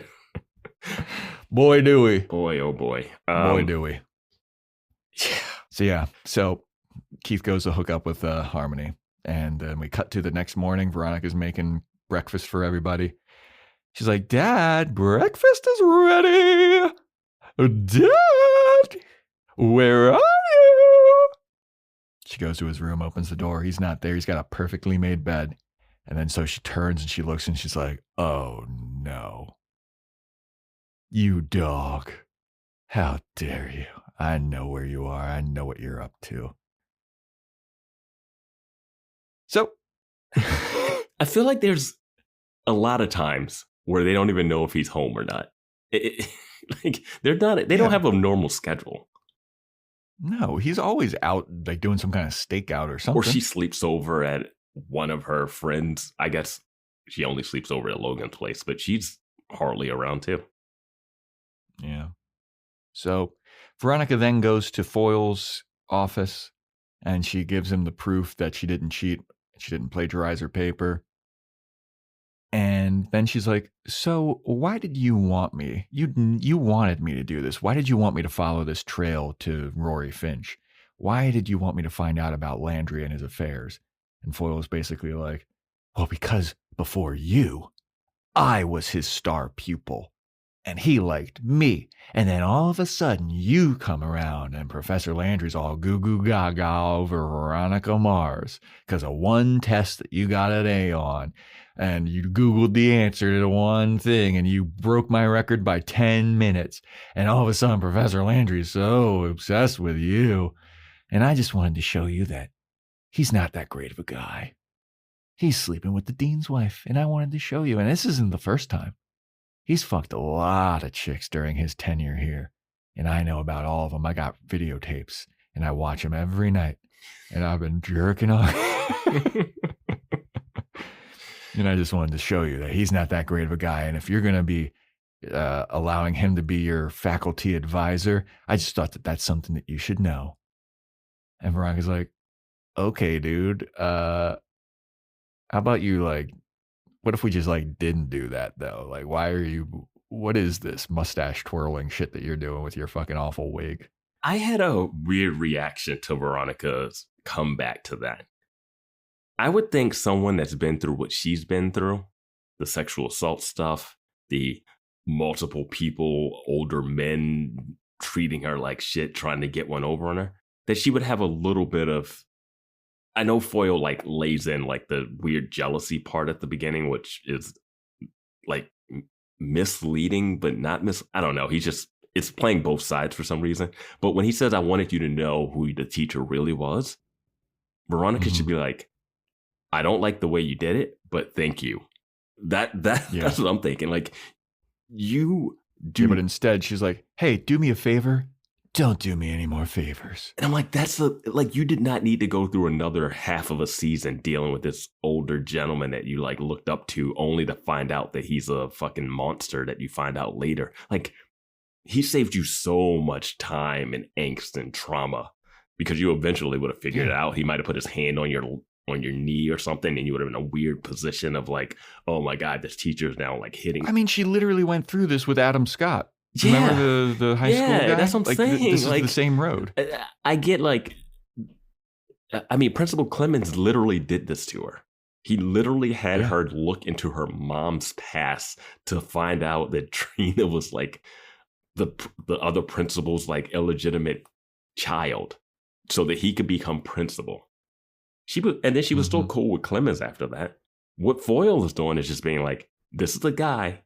Before you let him be your faculty member, this is what he does to people. Like, but also, this is so convoluted and unnecessary to send Veronica on this goose chase and accuse her of plagiarizing. He could have just pulled her aside and be like, hey, look, dude. I know. Like, I don't like you, but like, if you're going to be this guy's, like, you need to know this about this guy. That's why I thought it was a test too. Because it was so many things there was so many things that had to like work out so perfectly. Like her being able to sneak into the dean's office to get something. Her having access to Logan's Tina to get like Rory Fence. Like, it's like a test. If she can figure this out, you're high level. So I was like, oh, that's what it has to be. Instead, he was like, I wanted you to find out that he was cheating in the most convoluted way possible. Also, you needed to get the information from Max. So Wallace had to get information from his buddy Mason for the guy that has the cheating on the test so that you could even get to that. Like, so many things had to go right for her to figure this thing out. So it was like he was trying to screw her over and also show who the teacher was if she figured it out. So it was like a win-win for him both ways. Well, I think it was kind of a test for Foyle to could be like, oh, well, this proves that like you are high level criminal mind or whatever. But like, it's just, and like you said, so many plot contrivances and conveniences need to happen. But if she didn't solve it, she would just get a 0 on the test for plagiarizing. So he'd also be happy with that too, because he's also jealous of her being the new ace. Yeah. And then he would have to later tell her like, oh yeah, this guy's also sleeping with the deans. I don't know. Yeah. But Veronica's like, yeah, do me a favor. Don't do me any more favors. And as she's walking out, she notices that Foyle. Dude, this scene. Yeah. Foyle's got the classic corkboard yarn pinned to all of his. He's doing his own private investigation about the rape cases on campus. As they all should. That's what the class should be. The whole class should be like, let's solve this case as a class. That's the school project. Yeah. Stop bringing in maintenance workers that used to be in a lame gang and let's solve this rape case. And Veronica starts perusing his corkboard and she's like, huh. And Foyle's like, what? What do you see something that I don't see? You find something that I didn't find? And Veronica's like, no, it's just interesting that you got this corkboard. And he's like, well, I'm investigating it myself. And you know what I found out? That none of the crime scenes have had hair or DNA or semen. None of this stuff is making any sense. Like they didn't find shit. And then Veronica's like, huh, that is interesting. And then he goes, did you really think Ratner did it though? And Veronica put face palms. She's like, oh shit. Yeah. We'll go to that. I want to back up to the board because she looks at the board and he's like, you see something? And she's like, I don't know. And she's like teasing like she sees something, but she won't tell him. And I'm like, this is not a time to be coy about what you know. You need to now like say, what did you find out? And what do I know? Yeah, let's team up. Yeah, and also you should take Claire off this board because she faked her rape. So like you can take her off. She doesn't count. There's no, I might know something you don't know. It's like, no, I don't care about your petty squabble. Like So she's got to solve it before he does now. Now it's the race. Now that's what we care about. He's going to solve it in 10 minutes after Veronica had already solved it. But you still think Foyle is the guy, right? Or did you change? Yeah, fuck it. Yeah. Are you sticking with it? He's covering his tracks. He's got the corkboard to show like, here's how I'm covering my... the rapist, he never left any DNA or hair or anything on the scene. You know that, right? Because he's a good rapist. That guy's great at his stuff. He's alopecia and he uses synthetic hair wigs. I'm telling you that his hair is a wig. It's from all his victims. He cuts blonde hair and he dyes it. That's why it's all this weird colors when you see the other wigs. Yeah. Yeah. Then he says, "Did you really think it was that Ratner did it?" Referring to framing her. And then she goes, "Yeah, about the test." And then she goes, "Oh crap!" And I wasn't sure how to take that. Yeah. What did you take from that? Because it cuts to a whole different. It cuts back to a scene with Ratner, but it has it's about a different plot. So. Yeah. Well, I think. So when he's like, you really thought Ratner did it? Because she did accuse him of... Oh, every episode she's going to accuse somebody that's wrong.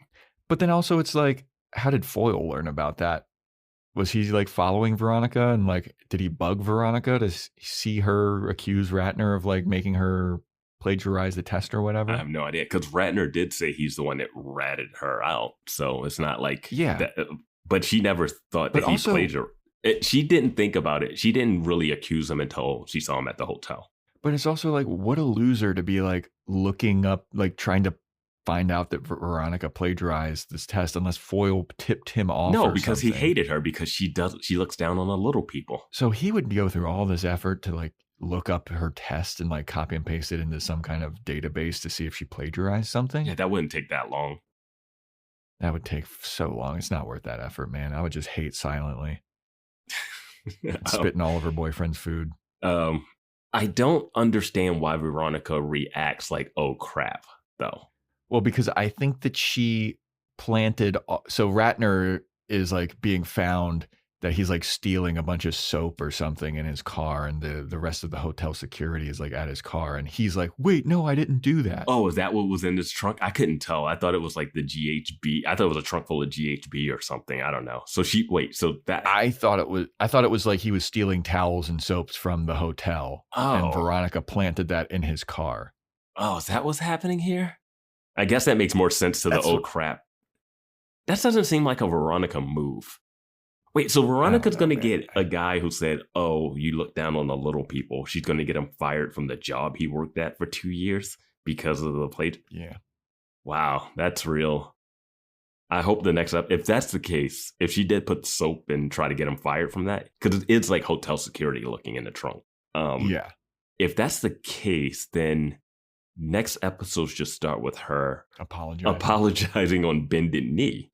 Getting him a job as a janitor at the college too.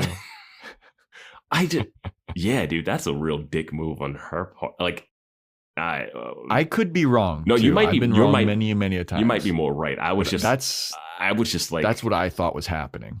I wrote security ? Checks the trunk of car full of. I didn't know what I couldn't really tell what was in there, but that makes a lot more sense. Discord, let us know. We'll come back and correct. But that makes more sense for why she said, "Oh crap." Yeah. So we then go to the mechanical engineering class. As Wallace is paying attention, he's taking notes like a madman. No wonder. Professor looks at him and sees that he's putting in that effort. No wonder he's failing this class. The teacher is writing gibberish on the board. It is squiggles. It is straight up squiggles on the board. Yeah. So then we have Veronica getting food, and the dean asks her to join him. And he's like, I don't like college students. They suck. And my wife doesn't let me eat burgers, but I get this burger from the dining hall because I love it. And my wife would never let me have a burger. But what she doesn't know doesn't hurt her. And Veronica looks up. She's like, should I tell this motherfucker about his wife having an affair? And before she can really make the decision to tell him or not, Logan grabs her. And Logan's like, hey, Veronica. Before we get into what Logan says, this is where I thought the dean's wife should have brought him a healthy lunch to stop him from eating, to wants him eating healthy, but he sneaks down and he has popcorn and whiskey and when he watches boxing, and then he's eating a burger so she doesn't know it. Like, that tracks more than her bringing him a bag pathetic lunch that you would give to like an elementary school student. Yeah. The worst lunch. That bread sandwich, like that looks so dumb. I know they say it's PB&J, but all I see is 2 pieces of bread together. Yeah, and an apple and a somehow greasy brown paper bag. Yeah, yeah. Logan grabs Veronica. He's like, "Hey, I need to talk to you for a minute." And Veronica's like, "Excuse me, Dean Odell," and they walk 3 feet away. And Logan's like, "Veronica, Sheriff Lamb just arrested Mercer for the rapes on campus." And Veronica's like, "Okay, yeah, I guess that tracks because I gave him that information." And Logan's like, "No, Mercer didn't do it. I was with him the night of the rapes." And Veronica's like, "Oh yeah, where were you?" And he's like, "I can't tell you, but I was with him and he's innocent and he didn't do this." And Veronica's like, "What?" And Logan does the fucking theme of this season. Mm-hmm. "Veronica, you're just going to have to trust me. Mercer's innocent." And thus ends the episode. Get the fuck out of here with this. Like, we're talking about multiple serial rape cases on campus. You're talking, you yourself, Logan, have been arrested for a crime you didn't commit, even though you don't remember not committing it. Just say what you were doing. Just right. And also, the sheriff does not have enough evidence to pin Mercer on this case. He has cologne, some clippers, and an electric razor, and some GHB, which I guess that's what they found in the girl's system when they tested them or whatever. But there's like Foyle says, I think the GHB is a little damning. Not as damning as how much there is around. I mean, it will be, hey, you do not want to go in front of a jury 50-50 with the case against you, and then like Parker giving testimony with teary eyes. Like, it's not going to look great if you're on. It's going to maybe you can get him on just the GHB, but like Logan says, he was arrested for the rapes. Here's the thing, though. Here's the thing. Mercer was with Logan. He can just say that I was with Logan that night. There's probably a couple nights that don't even track with what Daisy's on. Also, it's just, and they also don't have any DNA evidence because Foyle just told us that there's no DNA evidence. Well, Mercer can just be like, "Yeah, I was with Logan. I was sucking his dick at the fucking Neptune Grand or whatever embarrassing thing they were. We were at the strip club doing blow or whatever." Say something embarrassing to the point that then Logan has to correct it and say the true thing. Not even like embarrassing. That could be the true story. Like, we were out at X, Y, and Z, and it's like, bro, I'm getting charged with multiple rapes. Yeah. This is not a game. I'm going to tell the sheriff where we were. Like, I don't care how embarrassing or how bad it looks for you and Veronica. What if you were cheating on her or whatever? I don't give a fuck. Yeah. My life is in jeopardy right now. And unless I was selling nuclear codes and I'm about to be hung up on treason versus this serial rape case that I could probably beat with a good lawyer, no way. I'm not just saying what I did. I hate it. I was like, when she's like, "Trust me," I'm like, Veronica, if you don't slap the shit out of Logan and say, "Tell me what the fuck happened." And of course, this is what we do every episode. Veronica points the finger at someone, last episode, Weevil got framed, but Lamb arrests someone. Veronica has to prove that person that was arrested wasn't the person that did it. Mm-hmm. Now, if she comes back, now I got to be like, slightly on Lamb's side, where she's like, "You brought him to me." It was like when Keith was like, "Hey, I think Terrence Cook did it." "No, he didn't do it." "Yeah, he kind of did it." I was like, what are you guys doing? You know this guy hates you. Get all the facts together. Get all the facts together. Like that. She has not gone to Lamb when she's had more evidence. The fact that she went to Lamb for Mercer off of the clippers and writing down the cologne, I was like, you got to do more. Go question the other girls and be like, "Hey, did you smell this cologne?" Buy the cologne and be like, "Did you smell this when you were assaulted?" Like, if you're willing to talk to me, like, do something. Do a little more investigating than before you go to Lamb. Because This always happens. But I hated the Logan. I'm gonna be coy right now. Like, yeah, my friend is arrested for just life ruining stuff, and he didn't do it. And I can prove it. I can prove it. I was with him. Okay, where were you? I don't know. Bro, just admit that you were cheating on Veronica. Dude, and this is bigger than your relationship, bro. And Veronica just went through, like, had to go through hurdles just to figure out his financial situation, that he had a half brother. Now you want her to, like, get a guy off of a rape charge that you can easily get off. Now she's got to do, like, some fancy detective work to prove his innocence. When the you have the innocence, you know. Yeah, this also, like, I think it's above Veronica's pay grade too. Like, I get that they're dating and, like, he knows that she's a private investigator, but, like, you have information proving that your friend is innocent. Yeah. And you're being coy about, bro. Don't tell me. A terrible don't person. Tell me. Go back down to Sheriff Lamb and explain it. I don't have to find out about this. If it's something that's embarrassing, you could just tell Sheriff Lamb where you were. I don't need to know. Yeah. That disgusting. Yeah, next episode has to start with that. Veronica apologizing if she got Ratner fired, and we're never going to hear from Ratner. He won't even be in class anymore. His life is just ruined. Not like Mercer's. And then we have the dean whose wife is cheating on him, and I guess we're just supposed to be like, that's fine. She's cheating on him, and he's having burgers. It's even. Yep. Like, yeah. I don't know the messaging of the show, man. The show is that everyone is evil and you should never trust anyone. Hey. And never drink an unopened container. Have that affair. You could die tomorrow. Yeah, have that affair. You could die at any point. God. Well, the next episode is titled Of Vice and Men. They're really leaning into these, like, yeah, they puns. Yeah. Oh, Vice and Men. Veronica has to take somebody out to the river and shoot him in the back of the head. She's got to do it to Dick Casablanca. You got to shoot him in the back of the head. Oh, man. This is a long episode. I don't even have the energy after this ending to, like, really make a real prediction. I'm just going to say I'll guess that Mercer was actually using the GHB as a drug himself and not using it on girls. He was just getting high himself. And that we finally get Mac back into the episode. Okay, so Mercer's using the GHB as a vice. Yeah. That's his vice.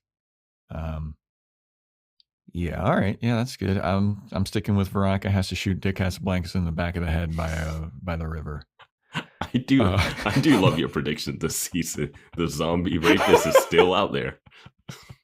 He needs to be brought to justice. Thanks for listening, everybody. Join our Discord, links in the show notes. Join the Patreon, patreon.com/boyswatchingbuffy. Instagram and TikTok @boyswatchingbuffy, boyswatchingbuffy@gmail.com.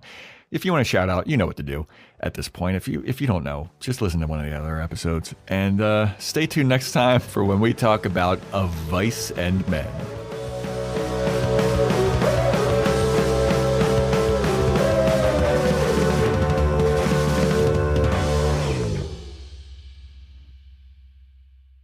Oh, rape humor. It never gets old.